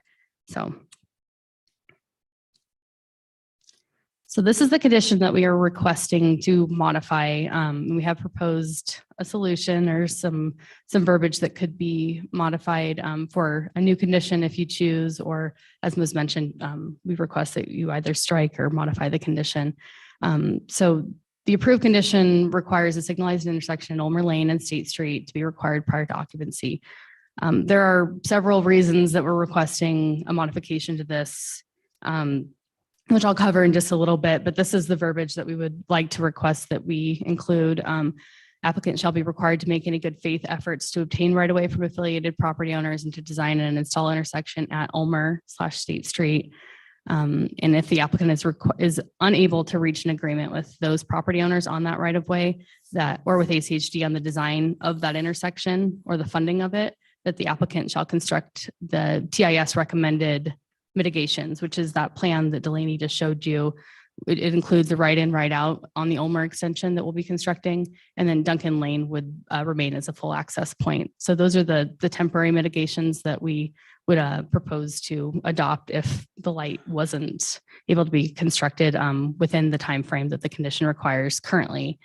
And then applicant to provide ACHD all required right away on their respective portion of land, and if necessary, pro rata financial contribution towards the design and installation of the intersection by ACHD. So a couple of things at play here. There's property to the south, and I think I have a graphic here. So to the south is Garden City. This is Boise in red, and purple is Garden City. This is our property. And these are the two properties that we would need to coordinate with in order to get the right of way that would be required for the signal to be constructed on their property. That involves a lot of coordination with those folks. There are two different property owners with over 10 potential parties whose full agreement would need to be had to be constructing that intersection. Quintera would have no legal remedy to acquire the right of way if those neighbors decided they didn't want to participate in this endeavor. Quintera is also currently in the process of designing the intersections. We've been working with the traffic engineer on making sure that it's designed to ACHD standards and that the space required would be available. And we're also developing the legal documents with those neighbors. Those won't be fully completed or enforceable in the near future. However, though, when you have several folks involved, it's hard to get consensus and there are lots of different moving pieces. Keeping the existing condition as it's written would effectively put Quintera in an unfavorable negotiating position with those property owners and would make it a lot less likely that an agreement would be reached. And effectively, as this condition is written, Quintera can't get the right of way from if Quintera can't get the property or the right of way from those property owners, the Ulmer Lane extension wouldn't be constructed. ACHD has to have a land use or a development project in front of them so that they can program lights and roadways. And so it just wouldn't happen if this project didn't go forward and the light were to hold it up. And as Delaney mentioned, the accepted TIS for this project by ACHD and ITD agreed that the interim mitigations would work in lieu of a light at this point. So that is what we are proposing, and we're requesting your consideration on the appeal of that condition only. Let's see. And this is a connectivity exhibit that we showed at the P&Z hearing to kind of go through how the mitigations that exist there now and the ones that would be proposed and required would function. So if there's the right in, right out kind of T-bone intersection for the proposed Ulmer Lane road, as well as dedicated lanes for folks so someone's going north on the existing Ulmer Lane road and needed to take a left down into State Street, there would be a concrete median protecting them as they need to merge onto State Street to go west. And that would also prevent folks from taking a left into the new Ulmer Lane road. And would be an appropriate way to mitigate the traffic there.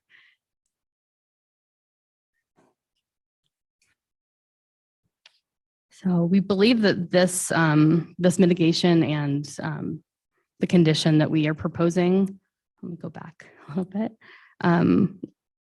will effectively ensure that this development of the signalized intersection by potentially removing legal roadblocks and keeping control of the overall development with the correct parties, which would be the applicant, ACHD, City of Boise, and ITD, as well as ACHD, would be the best way to approach this part of the project. It would just be really difficult if we had other folks involved to get it completed. Okay, and then I am going to show you some building elevations. So this was part of the PUD request, but this is kind of the elevations that we would be envisioning for this project. Contemporary look. This is the dog park that you had noticed earlier, this would be looking south, but adjacent to a parking area, as well as the the multifamily units. And then, as Delaney mentioned, we did get a new letter from the fire department, which is part of the record, but that allows for a couple of different things. And most importantly, maybe to the neighbors, is that this access to Sloan Street would be an emergency access only. It also, sorry, I'm trying to go back to the site plan. The access that I'm talking about is on the just north of the driveway there next to Building A. So that would be just an emergency access point to Sloan Street, and the fire department is okay with that. But yeah, so with that, I think, this project is going to be a really great addition to this area. We're excited about it. And aside from the appeal request tonight, we're in agreement with the staff report, and I really have appreciated Delaney and the city's corporation and help with getting all of these meetings and all of the design details for this project coordinated. So I'll stand for any questions if you have them. I'll mention too that the developer, our client, is here as well if you have questions that I can't answer. Madam Mayor. Hi. Hey, sorry. You're good. I just want to make sure that I understand the appeal from your perspective. So what I'm hearing is we're going to go with Plan A. We're going to try to get the light. But if we can't get it, we want to move forward with this project. So we have to go with a Plan B. And that's what the appeal is to give you a Plan B. Madam Mayor, Councilwoman Willetts, that's partially correct. So yes, our client's goal is to get the light constructed, and they feel that would really be a beneficial addition to this whole area and would really make for a successful project for them. The problem is that doing that before occupancy leads to a couple of issues as far as negotiations and just timing of the overall project. So they don't want the development of the site or of Ulmer Lane to be tied specifically to the signalization of the intersection. Thank you. Madam Mayor, in your conversations with ACHD, did they explain why they weren't interested in a taking? Did they give a reason for that, or did they just say that's not really something we want to do? Madam Mayor, Councilman Bajent, they did not specify exactly why not. I think that it's kind of a political, it's not a preferred method. They never want to take someone's land in a situation like this if they don't have to. So their preference would be that property owners or cities jurisdictions deal with that on the side. I guess the smoke from Smokey Davis reaches all the way to this area, doesn't it? Thank you. Yeah, thank you. Madam Mayor, could you put the site plan back up? Thank you. You have a number of walkways along your parking lots that just end at the end of the parking lot. As you know, we're planning to make this a high capacity transit corridor. And if I can't walk down that sidewalk and make it to the sidewalk on the edge of State Street, I'm going to either walk across the lawn or have to walk out of my way. It sounds like a silly thing, but it can be a deterrent to actually using the bus. So did you consider connecting those walkways along the parking lots out to the multi-use pathway on State Street? Madam Mayor, Councilwoman Clegg, I don't know that conversation ever came up. I know that those internal pathways are really intended to serve the building occupants. And I think the idea would be that they'd go out to the collector roadway and then, use the intersections there. But I don't know that our client would have any issues doing that. So they're shaking their heads no. I think that would be just fine, and I think agree with you that would be a good idea. Yeah, connectivity is always a good thing. Yeah. You mentioned the class 2 trees, and I appreciate that. It looks like you have some spaces where you could get some class 3 trees. Does your plan call for very many class 3s? Madam Mayor, Councilwoman Clegg, I know that we have a fair amount, and I do have a landscape plan on my USB drive if you want to take a look at it. Yeah, I'm sorry. It's probably in here somewhere, but I couldn't find it. It's a large file, I know. We have 55, we have 76 class 1 trees, it looks like, or hold on just a second, sorry. 7. We have 14 class 1 trees and 29 class 3 trees proposed. And it looks And- like the majority of the class threes are on the boundaries, so along Sloan Street, and there are some against the single family residential. Well,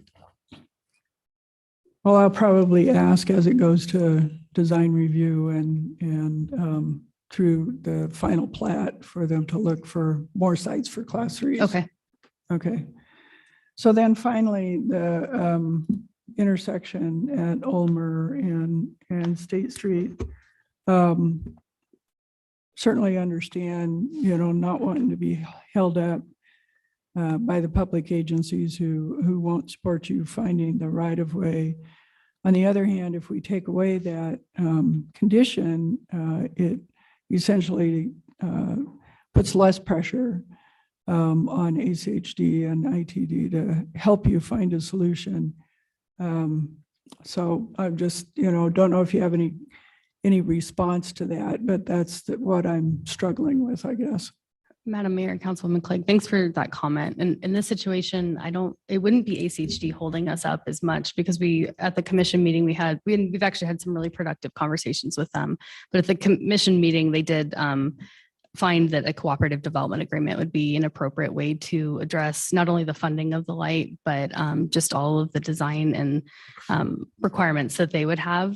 So in this case, it would really be most likely the southern property owners that would prevent the successful fruition of the signal more than ACHD. Thank you. All right. Madam Mayor, I had one more. One of the things that came up in the comments was about parking. Can you tell us what the parking requirement is per apartment? Madam Mayor, Councilwoman Willetts, I don't know that off the top of my head. I know, I'm trying to think. Maybe staff can help me out a little bit. Sorry, Delaney. Yeah, Madam Mayor, council members, as proposed, the project is exceeding the required parking, and the parking is based on bedroom count. So for the 1 bedroom, it's 0.75 spaces. For the 2 bedroom, I'm thinking off the top of my head of code. It's between 1 and 1.5, and then the 3 bedroom is 1.5. So we use that as our calculation, and as proposed, it is exceeding the required parking.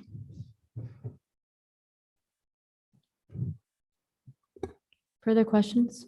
All right, thank you. We are going to take a quick break and then we will have the neighborhood association up. Well, welcome back, everybody. We will go ahead and hear from the Northwest Neighborhood Association. Welcome, Richard. Thank you. It's nice to see you in person. We've gotten so used to seeing you through Zoom. All right. Thank you. Good evening, Madam Mayor and Council. I'm Richard Llewellyn speaking on behalf of Northwest Neighborhood Association. Address is 9170 Hill Road. And, oh yes, I can see right here. Thank you. You should have a clicker somewhere so I you can do, click your I way see through. that. Yeah. Great. Okay. That's what the site looks like in the summer. It is a big application here, right? We are asked, the applicant is asking for a comprehensive plan amendment. This was outside of a node, TOD node. So it did require that request to make that change. And I think that's important to keep in mind as we consider the potential for impacts. And we are focusing on the need for the traffic signal here.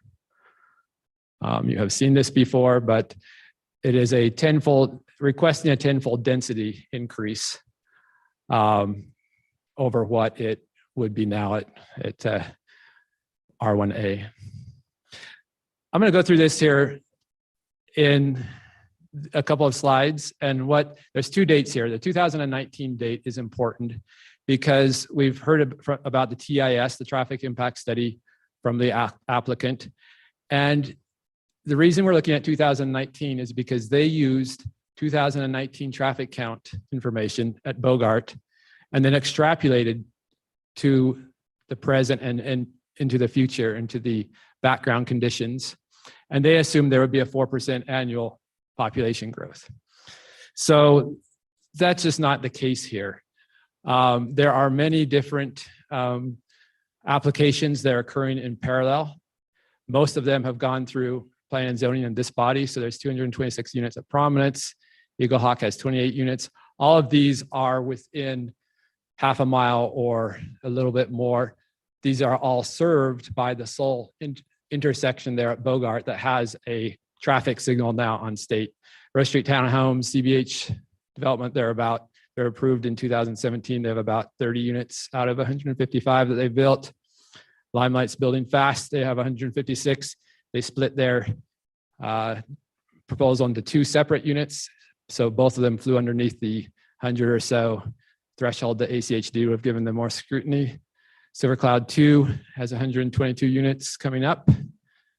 State Street Apartments, these ones now do not have direct access to Bogart or Duncan, and it's directly onto State Street, but in the future likely will have access to Bogart.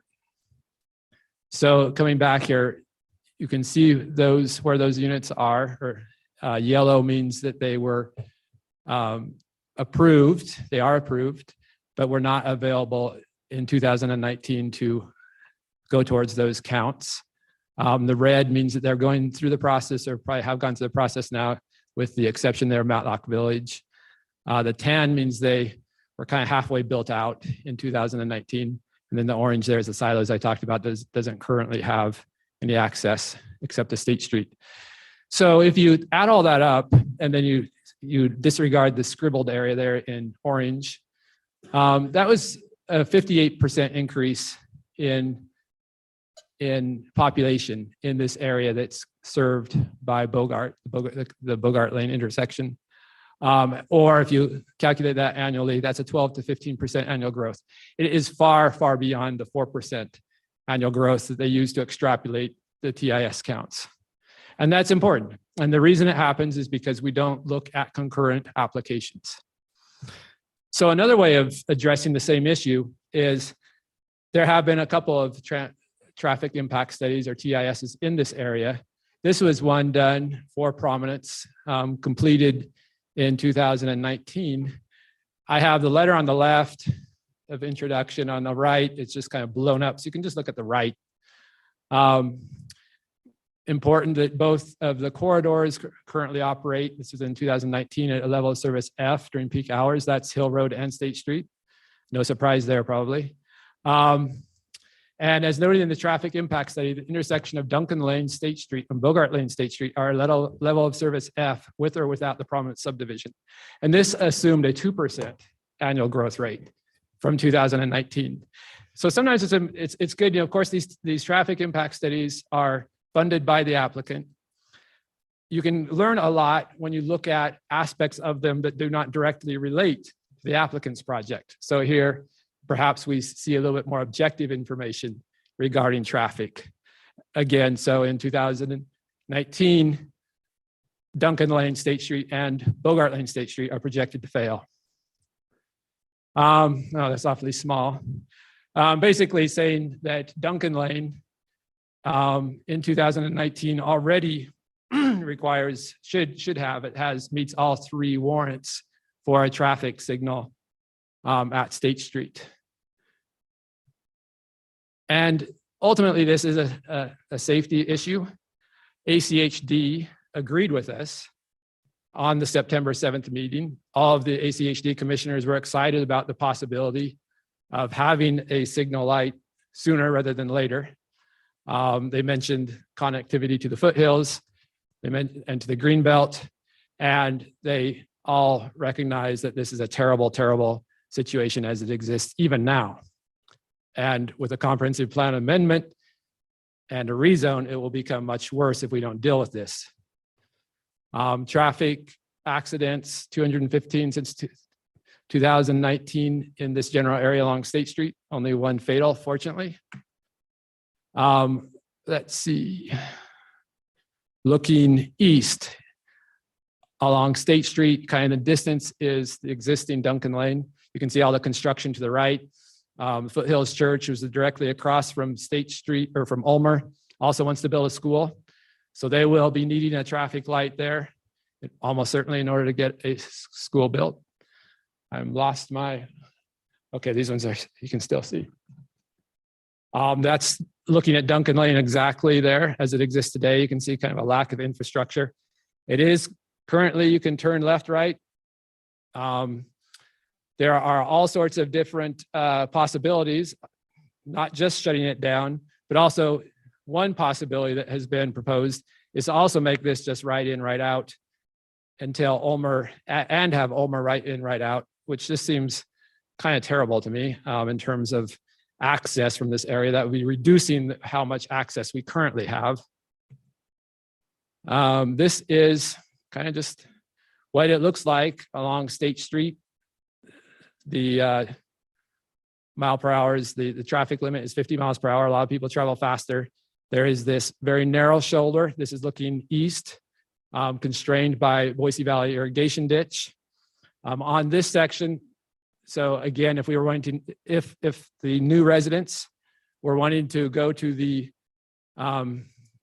perhaps future potential bus stop at Bogart Lane, this would be the 0.5 miles that the city talked about being able to walk on here. I wouldn't advise it. This would also be the only way to get across State Street at this point, is either walk this way, or I'll show you in a moment an alternative route. There's Bogart Lane. You can see the lack of infrastructure as it pertains to pedestrians or anything ADA accessible. Yes, there is a crosswalk there on the right side. That's on the east of Bogart. But you can see the access isn't great. And a really big problem is that although there is a cycling and pedestrian pathway on the west side of Bogart, farther up there, you can't really see it, running north. That was safe routes to schools. Is that right? Number one priority for a number of years. We finally did get it built last year, but there is no connection over to the east side. And as you come closer and closer to the intersection and try to get to the east side where the pedestrian crossing is, that area becomes more and more confused and congested as you have more traffic entering from the new apartment complexes. Again, looking west to the left, that is a section of the State Street where the multimodal path will not be constructed in the foreseeable future. So looking at from a bird's eye view, if Matlock, Westlock Village was constructed now and somebody wanted to say to cross State Street or get to the Greenbelt, this is the route that a sane person would take. Otherwise, you can run across, which I used to do as a kid, but there is almost no traffic, or you could go around, and that is 2.25 miles instead of a half mile to get to the Greenbelt.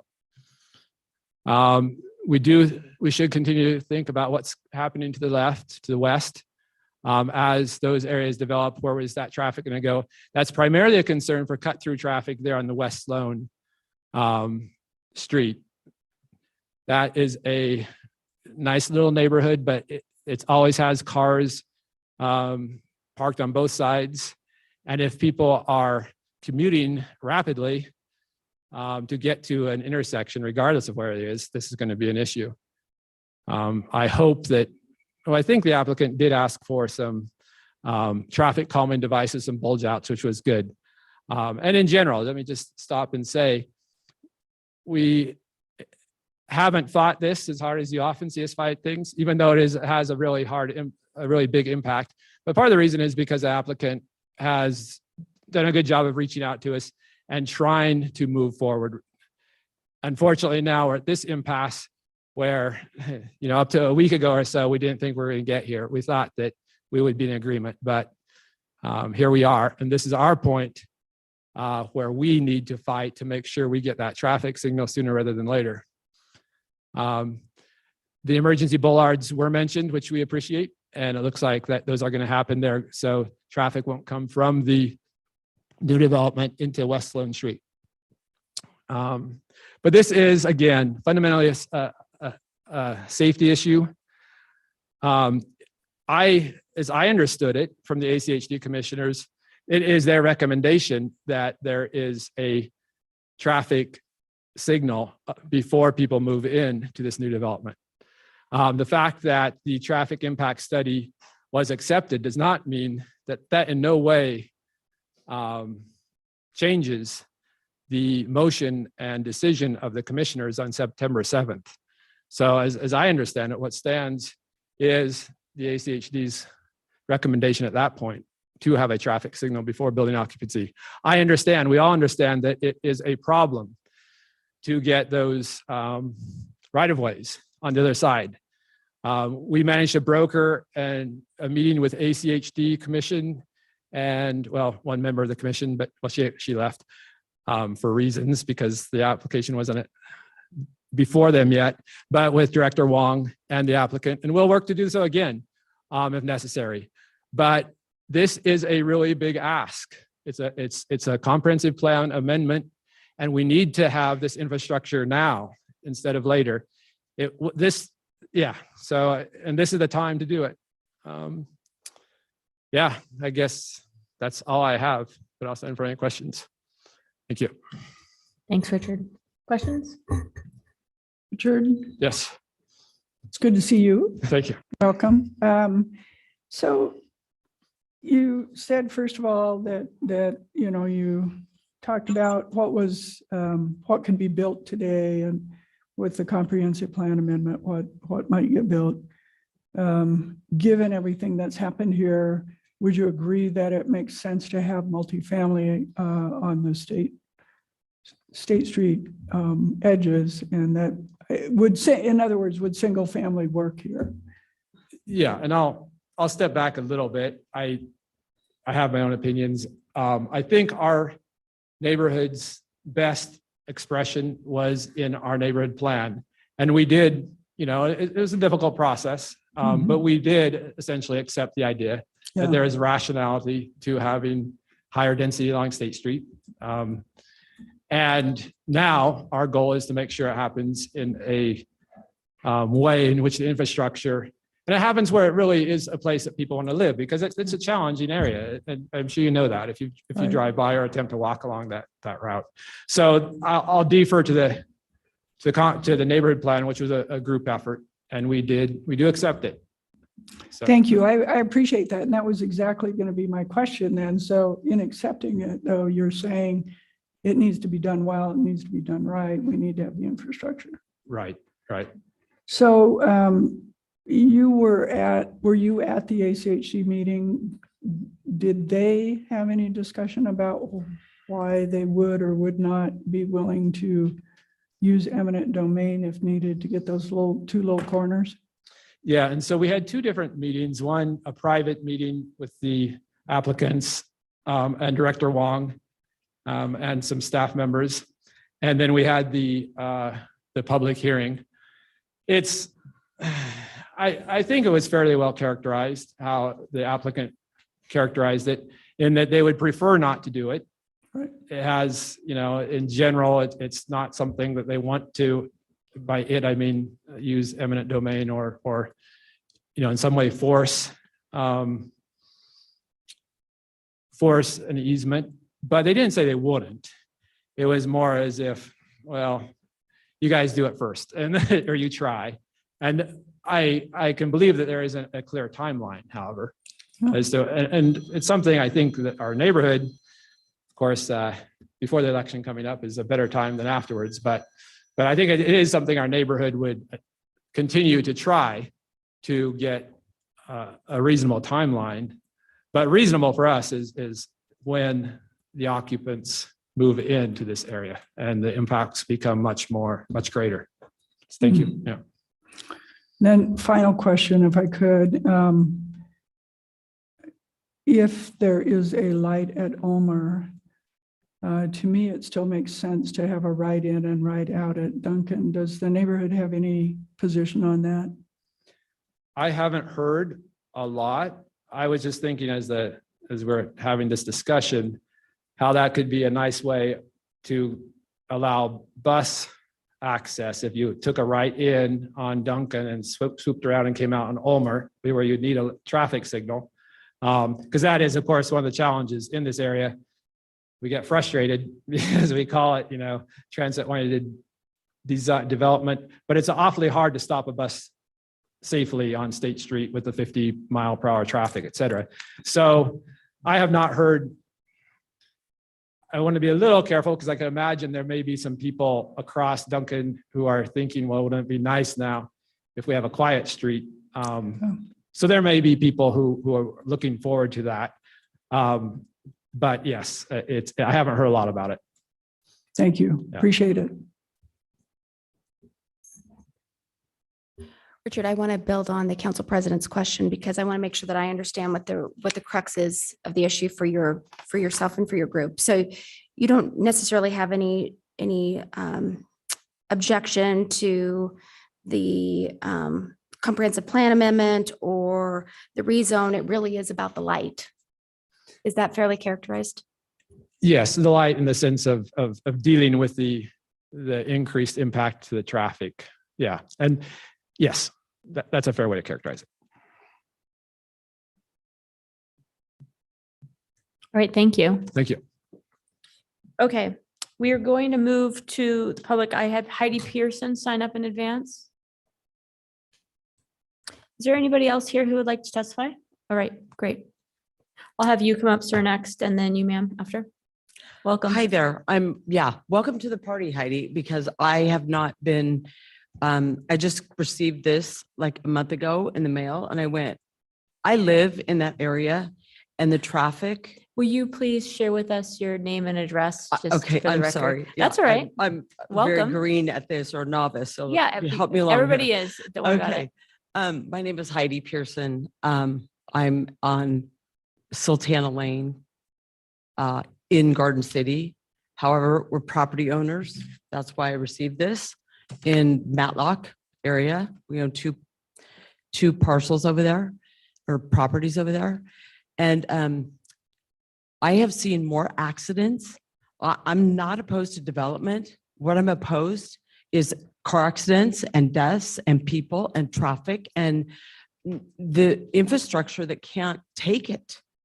And as I was speaking to the gentleman over here, very kind, we had a great conversation. And but I just feel as though if there is no stoplight there, I mean, I see it all the time. I have a teenager still, and a lot of his friends and stuff. In fact, a friend of his was in a car accident, and as he was coming out of Ulmer, turning onto taking that right, going up to Capitol High, and he was T-boned or whatever you want to call it, and went into that parking lot, hit two parked cars. It was a disaster.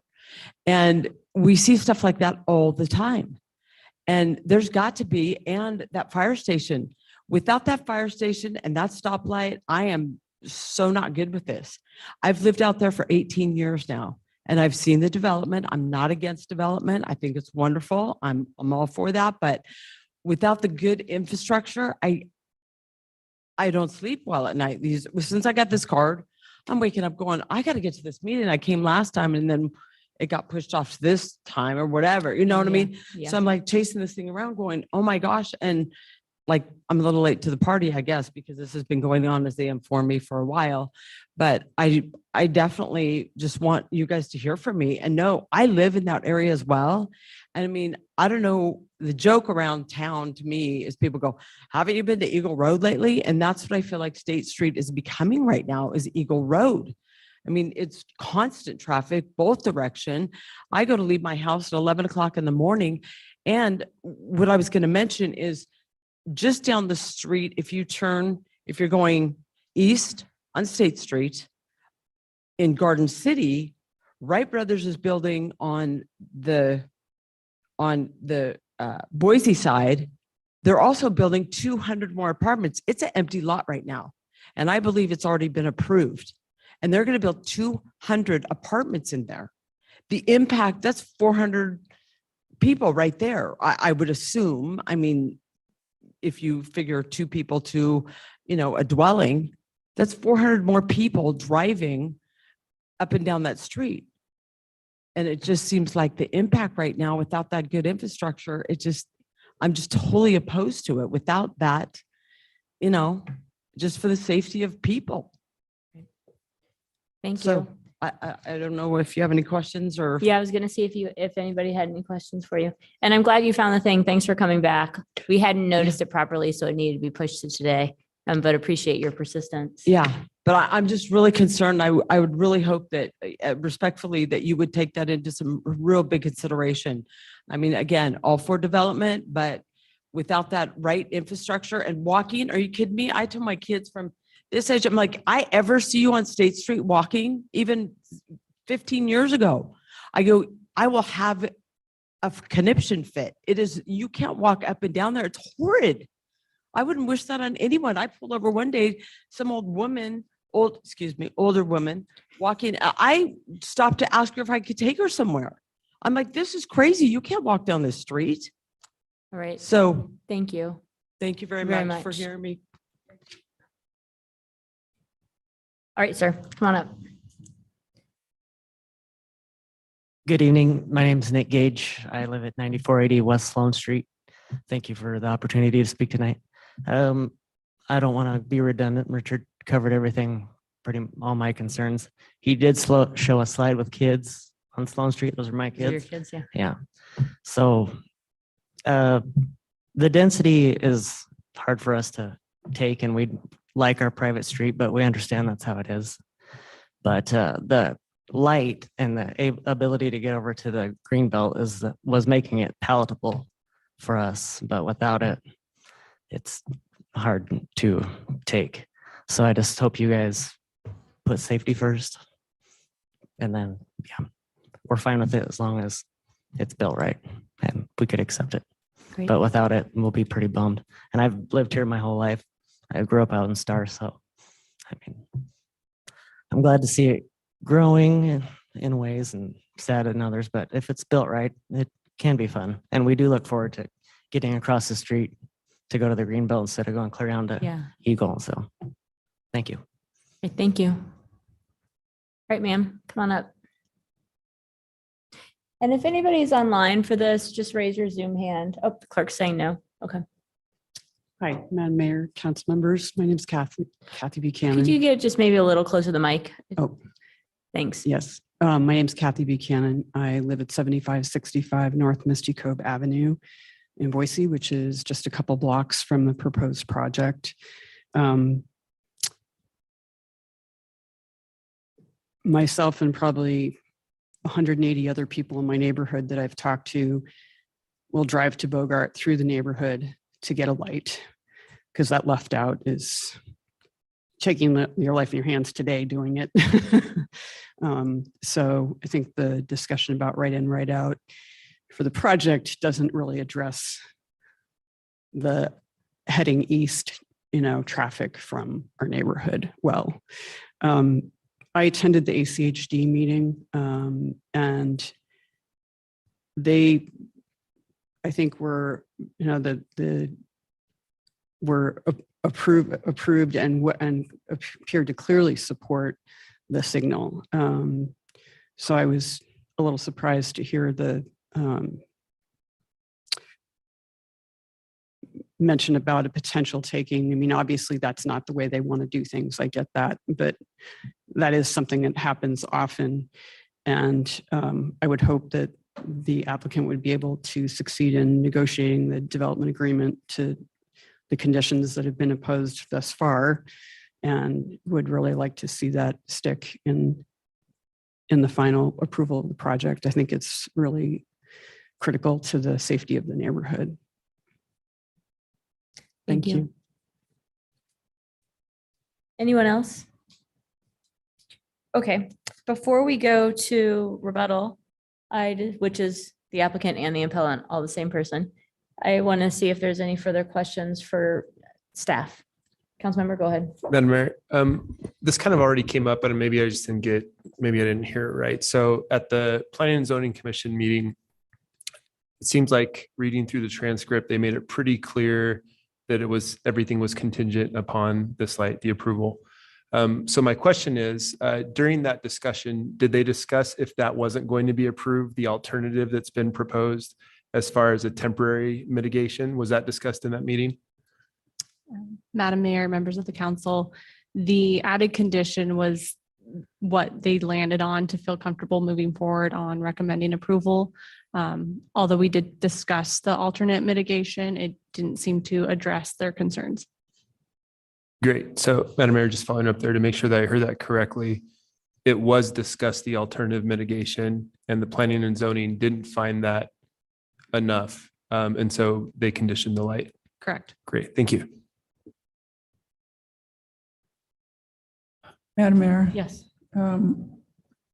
Quick question. I don't know if this might be for Jessica, it might not be for Deanna.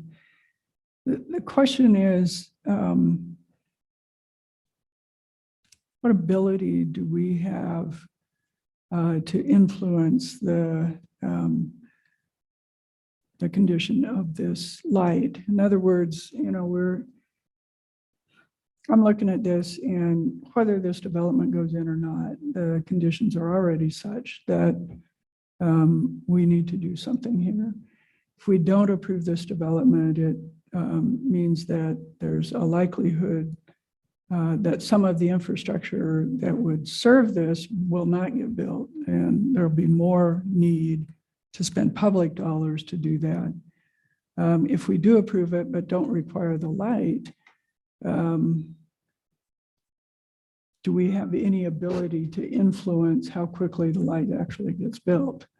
And that's where I'm probably struggling the hardest, because it's clear to me the light needs to get built as soon as we can.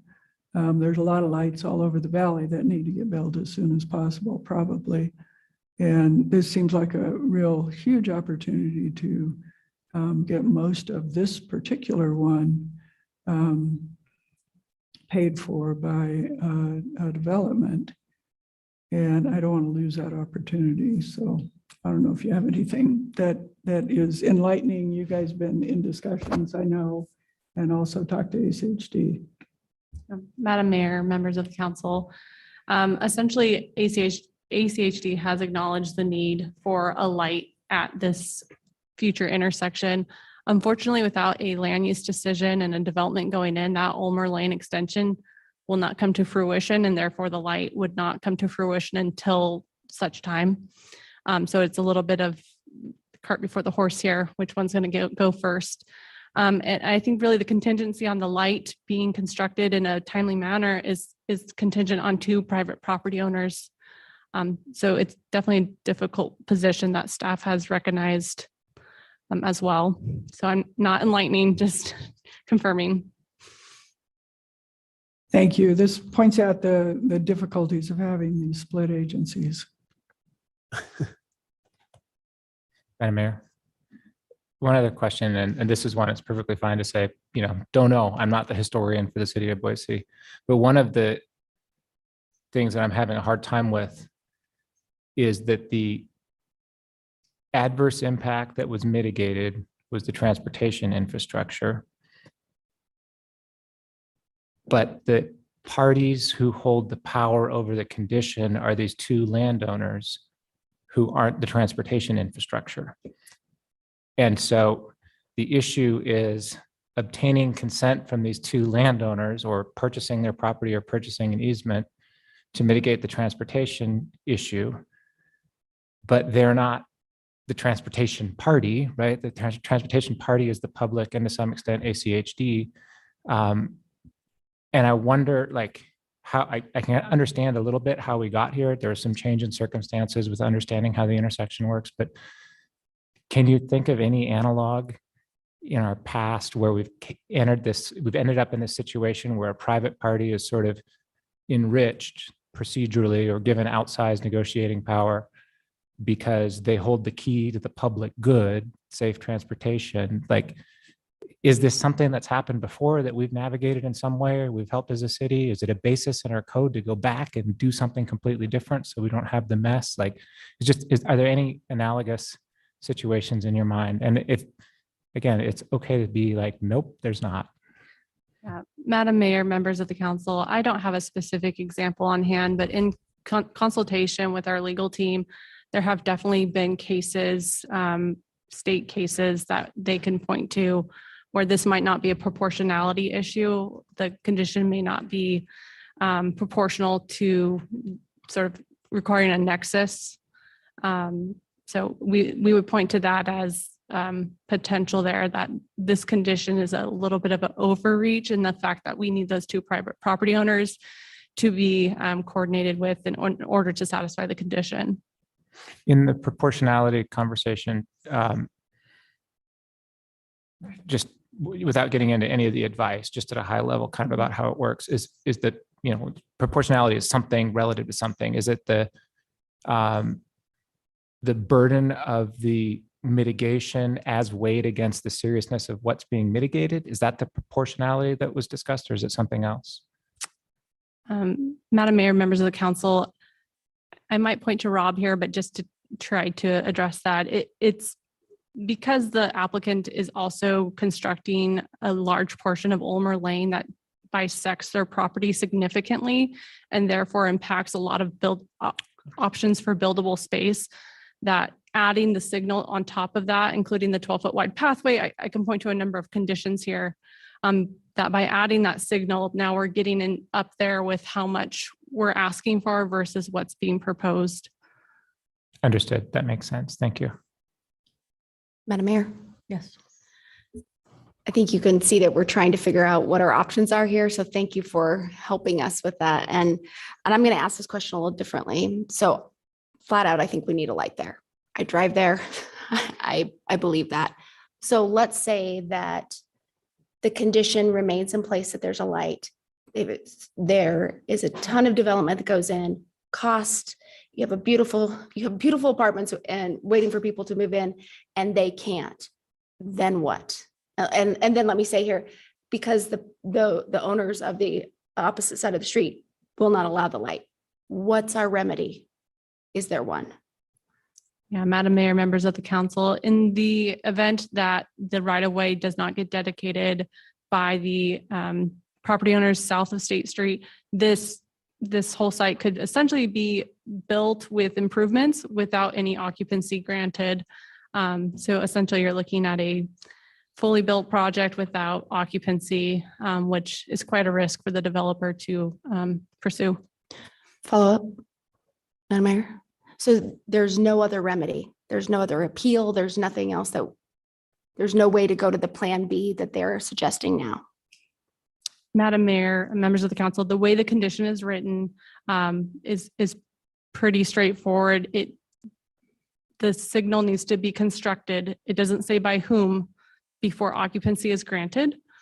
So it would be up to this council if they would like to amend or modify that condition to allow for different scenario. Madam Mayor, one other question not related to this, you'll be relieved to hear. I noticed the fire department correspondence that basically signed off on occupancy either once the fire station is fully staffed, or I think it was January 2024, whichever comes first. And I wondered if you had any other conversations with the fire department of that, because it was confusing to me. If the issue is you need firefighters, not like, well, it's been a while, we'll let it go, right? Does that, I don't understand why the date would matter if the issue was you needed the firefighters. I just wonder if there was other discussion about that. Yeah, Madam Mayor, Council Member Bajent, the anticipation is that fire station would be fully operational by that date. But I will maybe let the applicant speak to those conversations that were had with the fire department specifically. Thank you. Did you have something? Nope. Anything over here? All right, thank you. Wait. Mayor, sorry, I was looking for something. I just found it. I do have one more question. If instead of requiring that the light be constructed, we require that the applicant enter into the agreement, the CDA with ACHD, do we have any control over the timing of when that has to be actually done? Madam Mayor, members of the council, I don't know that we would be a party to that cooperative development agreement. I'm sure that's a request Would we can just make be of the between the applicant. developer and ACHD. It would not Correct. include the city. Okay. Thank you. All right, let's go ahead and hear from the applicant appellant for your official rebuttal. Thank you, Madam Mayor, members of council. Stephanie Hopkins, again, for the record. You've all hit on the internal discussions that we've had as an applicant team and with ACHD and staff. This is all stuff that we've really tried to brainstorm and figure out. And it's difficult to find an answer. I think we all agree light here is essential for this project's success, as well as the entire Northwest region of Boise and Garden City. Everybody in the area will benefit from the light. This project will bring forward a large piece of infrastructure that's not currently there and will alleviate some traffic that's currently stressing the local roads in the area, and that a lot of single family residences in the vicinity are party to. So the reality is, though, and Councilwoman Clegg hit this nail on the head, the Ulmer extension won't be constructed without a development project. And this is, unfortunately, it's kind of, as Delaney said, the cart before the horse. We're trying to figure out how the timing of that light configures in with our project and how our client can have a viable project to be able to not only fund the light, but work through a lot of the minutia that's involved with the construction of the project and all of the infrastructure that's included.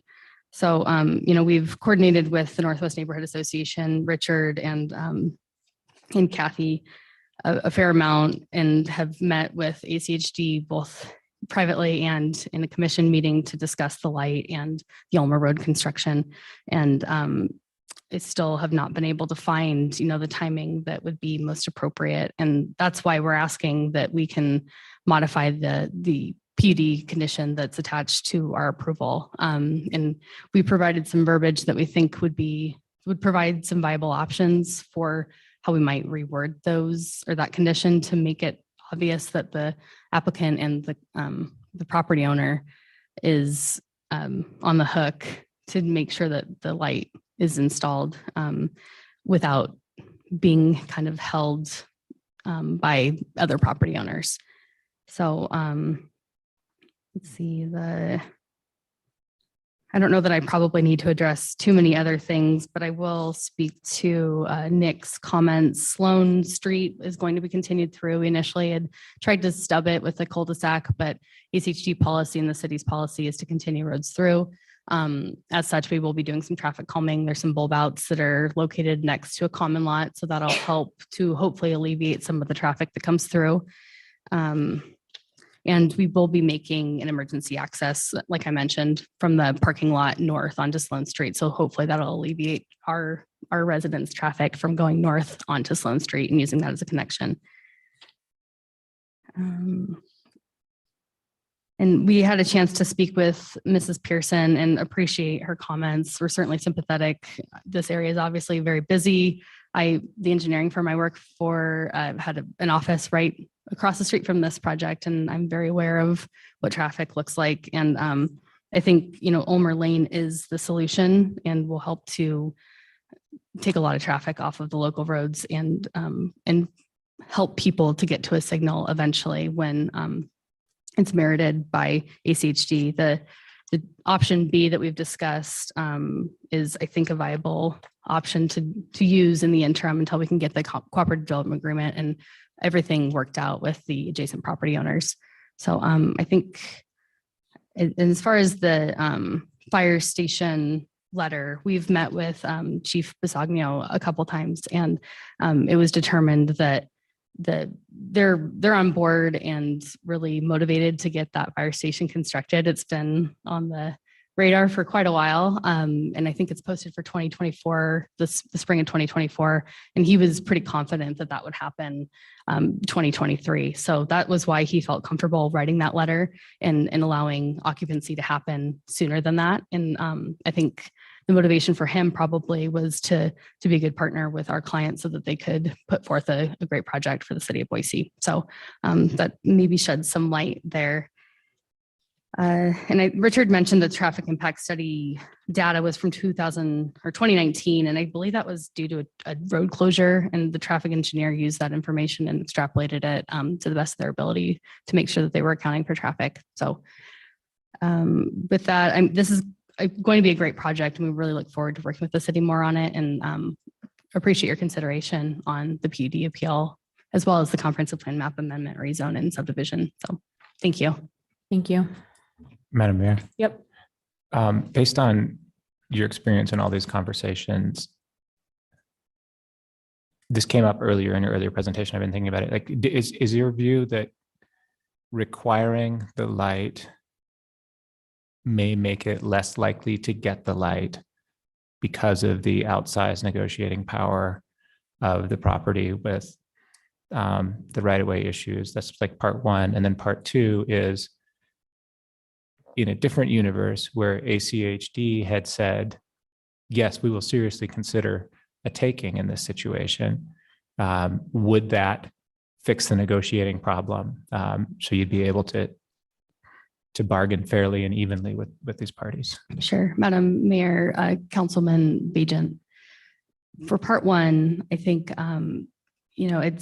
that's my understanding with our client, that this would make the project difficult to achieve and would make it hard to, for lack of a better word, pencil for their completion. As Delaney mentioned, this is a significant section of infrastructure, and there's going to be quite a few costs involved with those improvements. So the timing and being contingent on other property owners is a big risk. And for part two, I would have to probably talk to our client a little bit, but I don't know if their preference would be for ACHD to take the reins and do a taking. But I would imagine that would be an option if ACHD deemed it appropriate. So if this project weren't to continue forward, they wouldn't have a development project to be able to do that. To be able to tie a light to it all. Yeah, exactly. Yeah. Thank you. Thank you. Madam Mayor.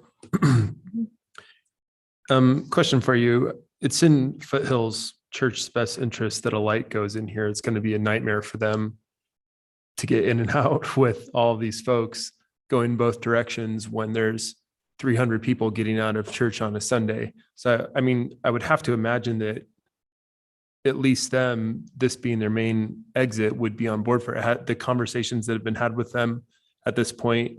Can you tell if there's support there? I'm not sure about the other side, but.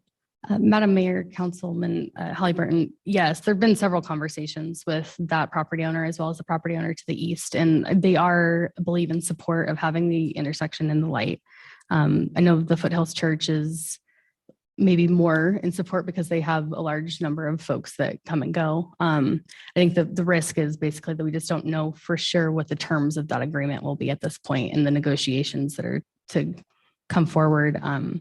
If contingent on a condition that's held to their project would be the risk. Okay.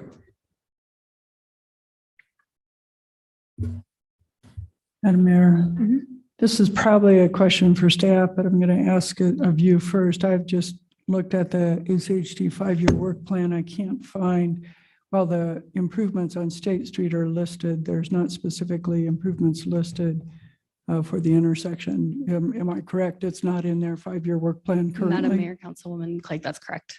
Okay. They don't have it programmed in their 5-year. So then my second question of you, can you give us an estimate if you get approval tonight, say, how long would it be until you would estimate you'd be looking at occupancy? Madam Mayor, Councilwoman Clegg, I don't know for sure off the top of my head. We have a subdivision, so we'll have to go through the final plat process and get that recorded. That usually takes about a year.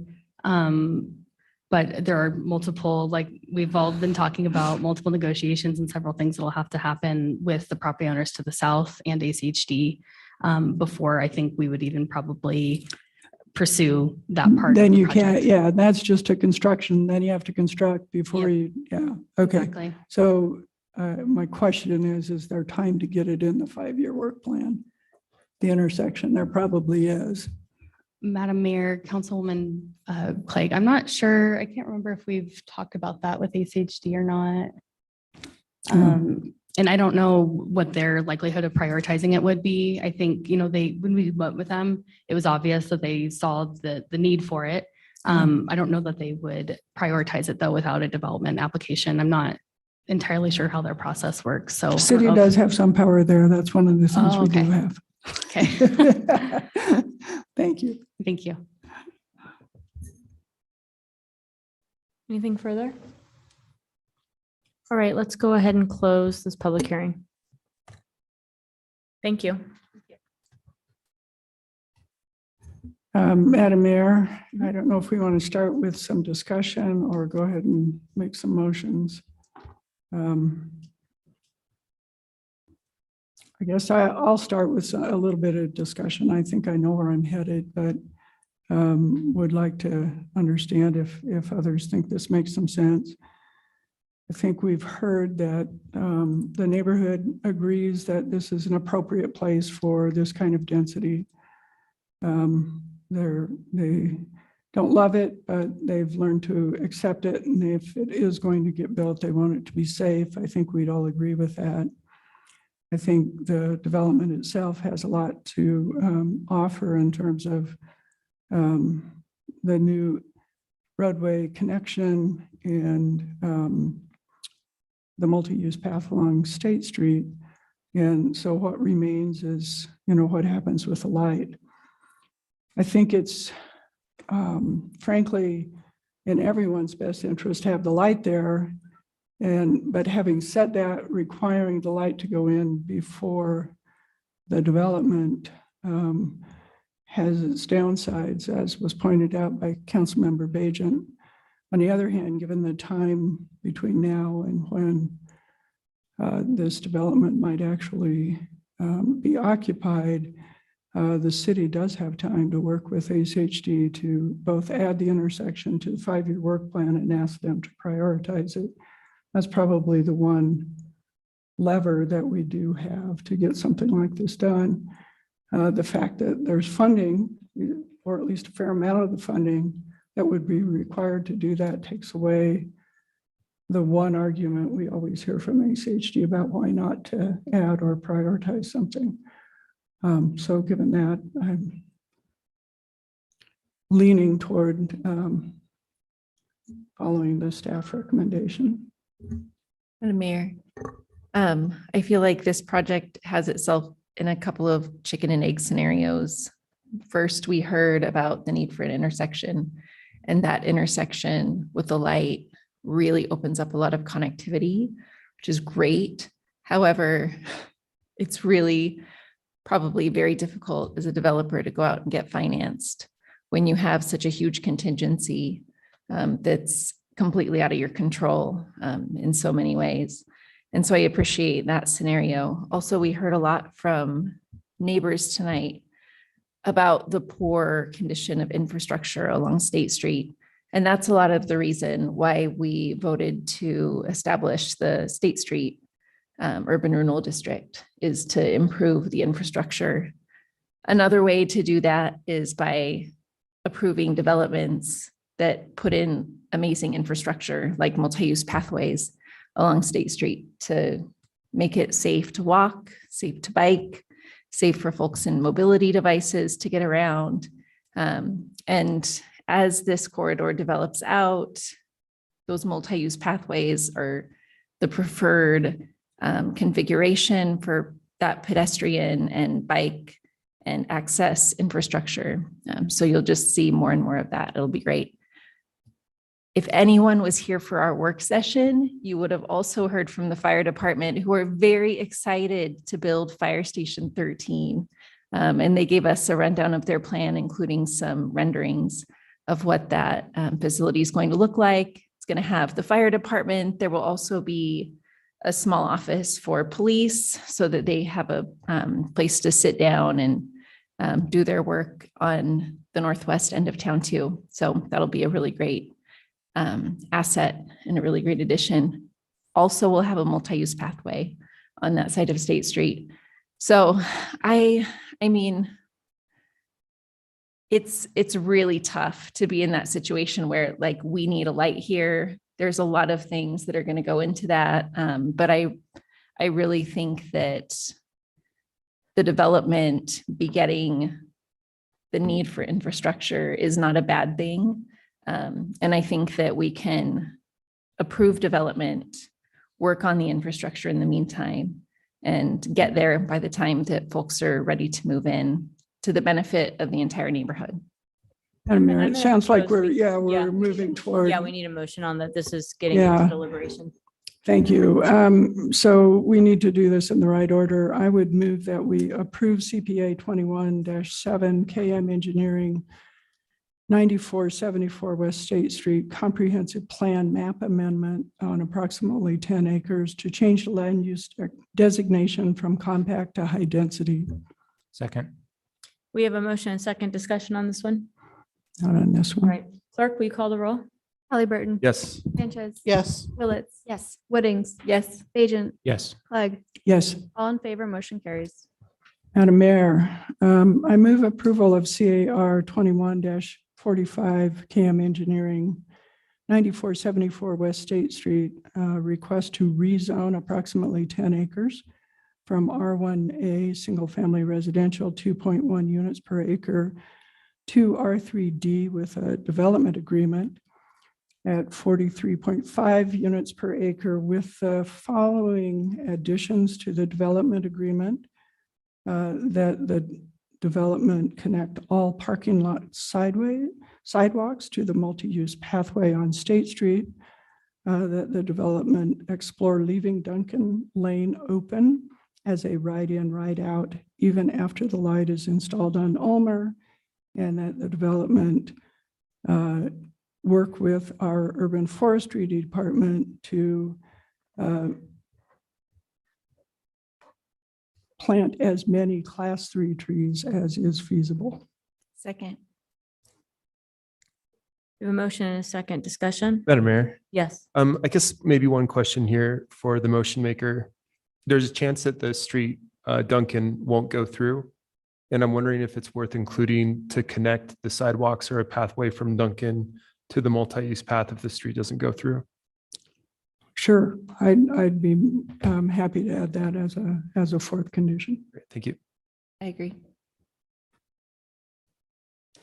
All right, clerk? Halliburton. Yes. Sanchez. Yes. Willetts. Yes. Woodings. Oh, excuse me. I missed that there was further discussion on that. I just wanted the motion repeated. So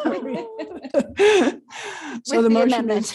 is to approve the annexation or the rezone and add, because the development agreement is with the rezone, add these conditions to the rezone for the sidewalk connections, exploring leaving Duncan open as a right-in, right-out, adding class 3 trees as is practical, and connecting the multi-use path to Duncan. I have a question for the motion maker. Sure. So some of those words are not definitive. So Right. let's explore, look at how are we going to judge whether those things happen or not? So explore is the one that's not definitive because we don't know what the ITD condition would be in response to that request. Mhm. But it's our chance to make the request to leave that connectivity open. I see. Okay, thank you. So we can pick back up wherever we were. Yes. Yes. Halliburton. Yes. Sanchez. Yes. Willetts. Yes. Woodings. Yes. Bajent. Yes. Clegg. Yes. All in favor, motion carries.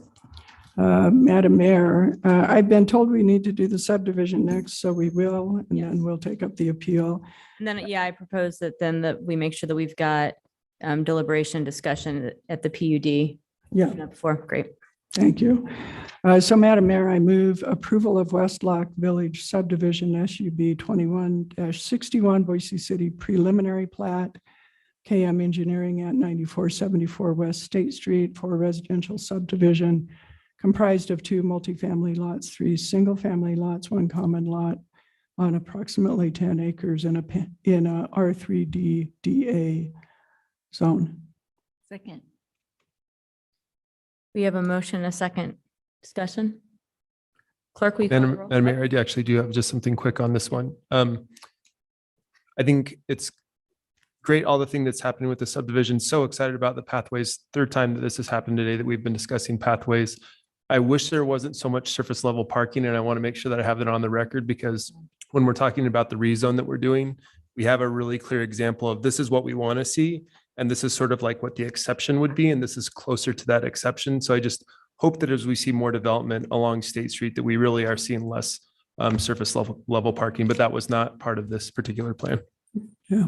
And Madam Mayor, I want to get on the record that I love the parking because I live out there and people drive. So with all due respect, I think it's great. Same amount of parking, not surface parking under the building. All right, message received. Clerk, will you call the roll? Halliburton. Yes. Sanchez. Yes. Willetts. Yes. Whittings. Yes. Bajent. Yes. Clegg. Yes. All in favor, motion carries. All right, Madam Mayor. I move that we uphold the appeal of the Planning and Zoning Commission's condition associated with the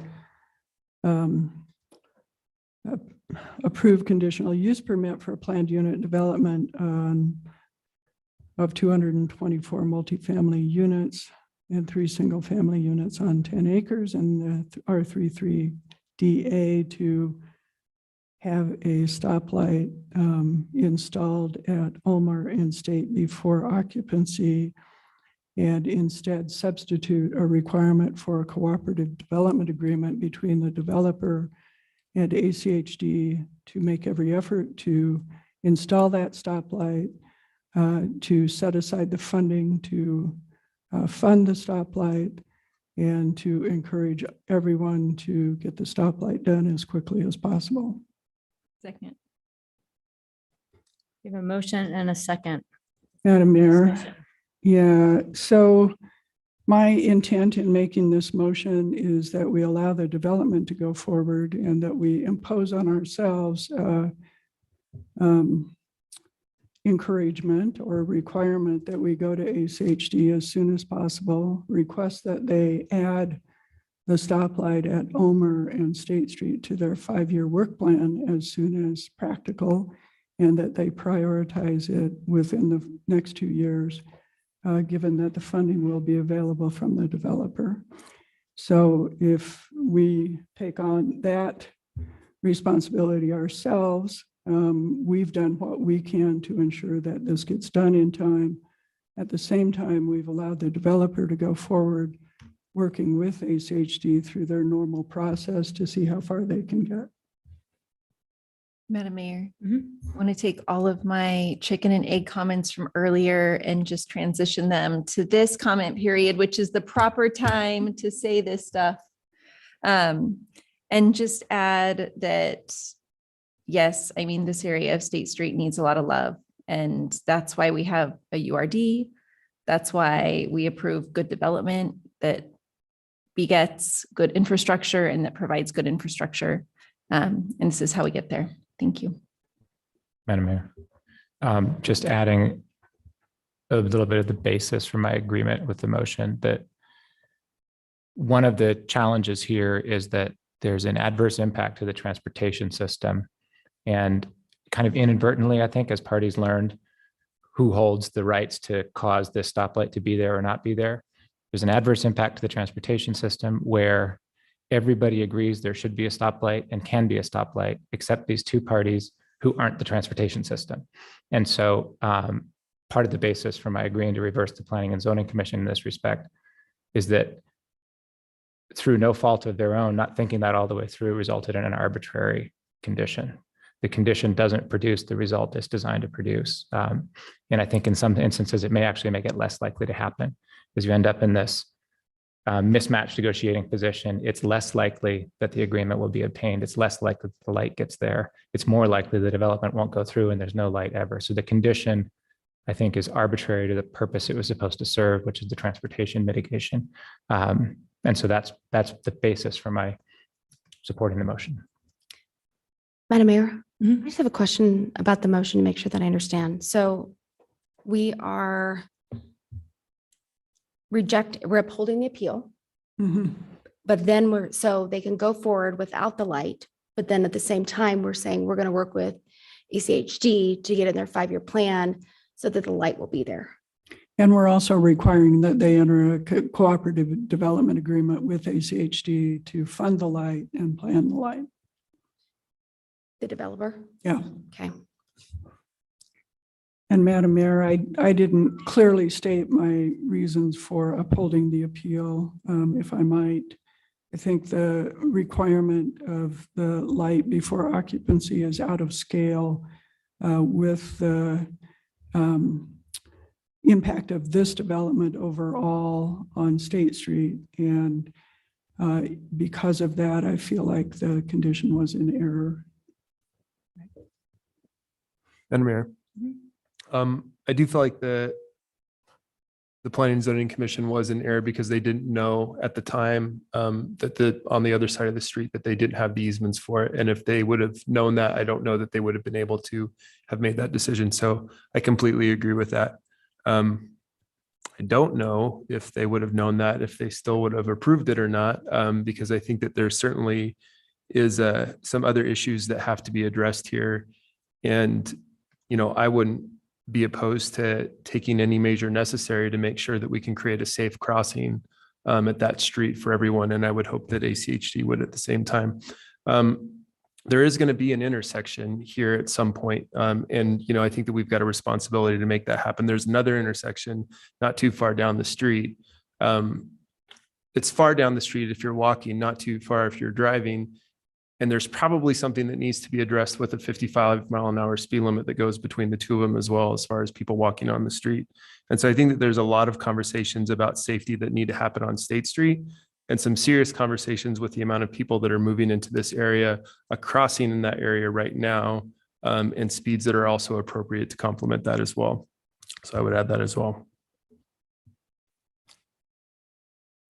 Anything further? All right, clerk, we call the.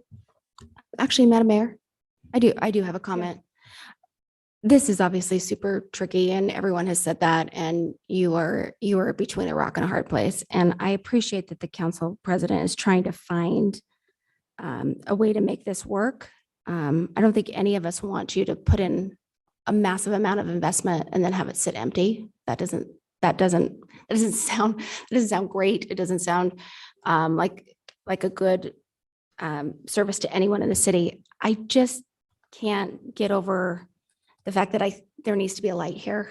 And I'm worried that in absence of that, we may not get it. And so that's what I'm trying to work out in my mind is, will this get us the light that we need, that we all want? And maybe that's a question to you, Council President. Like, what in this motion guarantees that happens? Is there a guarantee? Well, there's never a guarantee. We don't control it, but it has been my experience that when the city makes something a priority and asks for it to be added to the 5-year work plan, that is the one lever that we hold to get things done more quickly. It happened, I'm trying to remember, with a light at the intersection of Martingale and Maple Grove. Some years ago, a light that wouldn't have been installed for some 10 years had we not asked for it to be a priority, for instance. So, Madam Mayor, I'd like to speak to my vote. I'm going to vote for the motion because if we have this lever, I think we have the opportunity to be part of the solution versus putting it all on your shoulders and a couple of landowners. And I'm going to make my personal commitment that I'll reach out to ACHD myself and explain what's happened and ask for it as well, because I think we have to have it. We can't continue. And what spoke to me most was the fact about the green belt. We deal with that in West Boise all the time. People are running across Chinden because now they can get to the green belt down in Eagle. And one of these days, somebody's going to get hurt and it's going to be awful because we haven't addressed that we have these major essentially freeways in residential areas. So I'll make my personal commitment to help with the cause. All right, clerk, will you call the roll? Halliburton. Yes. Sanchez. Yes. Willetts. Yes. Whittings. Yes. Bajent. Yes. Clegg. Yes. All in favor, motion carries. I want to thank everybody for coming out, for working through it the way we did, and appreciate the commitment of council. We have commitment at the PDS level as well as in my office as well to get this light addressed and moved along. Thank you, Madam Mayor. With that, I move we adjourn. Second. Motion, all in favor? Aye. Opposed? We are adjourned. Thanks, everybody.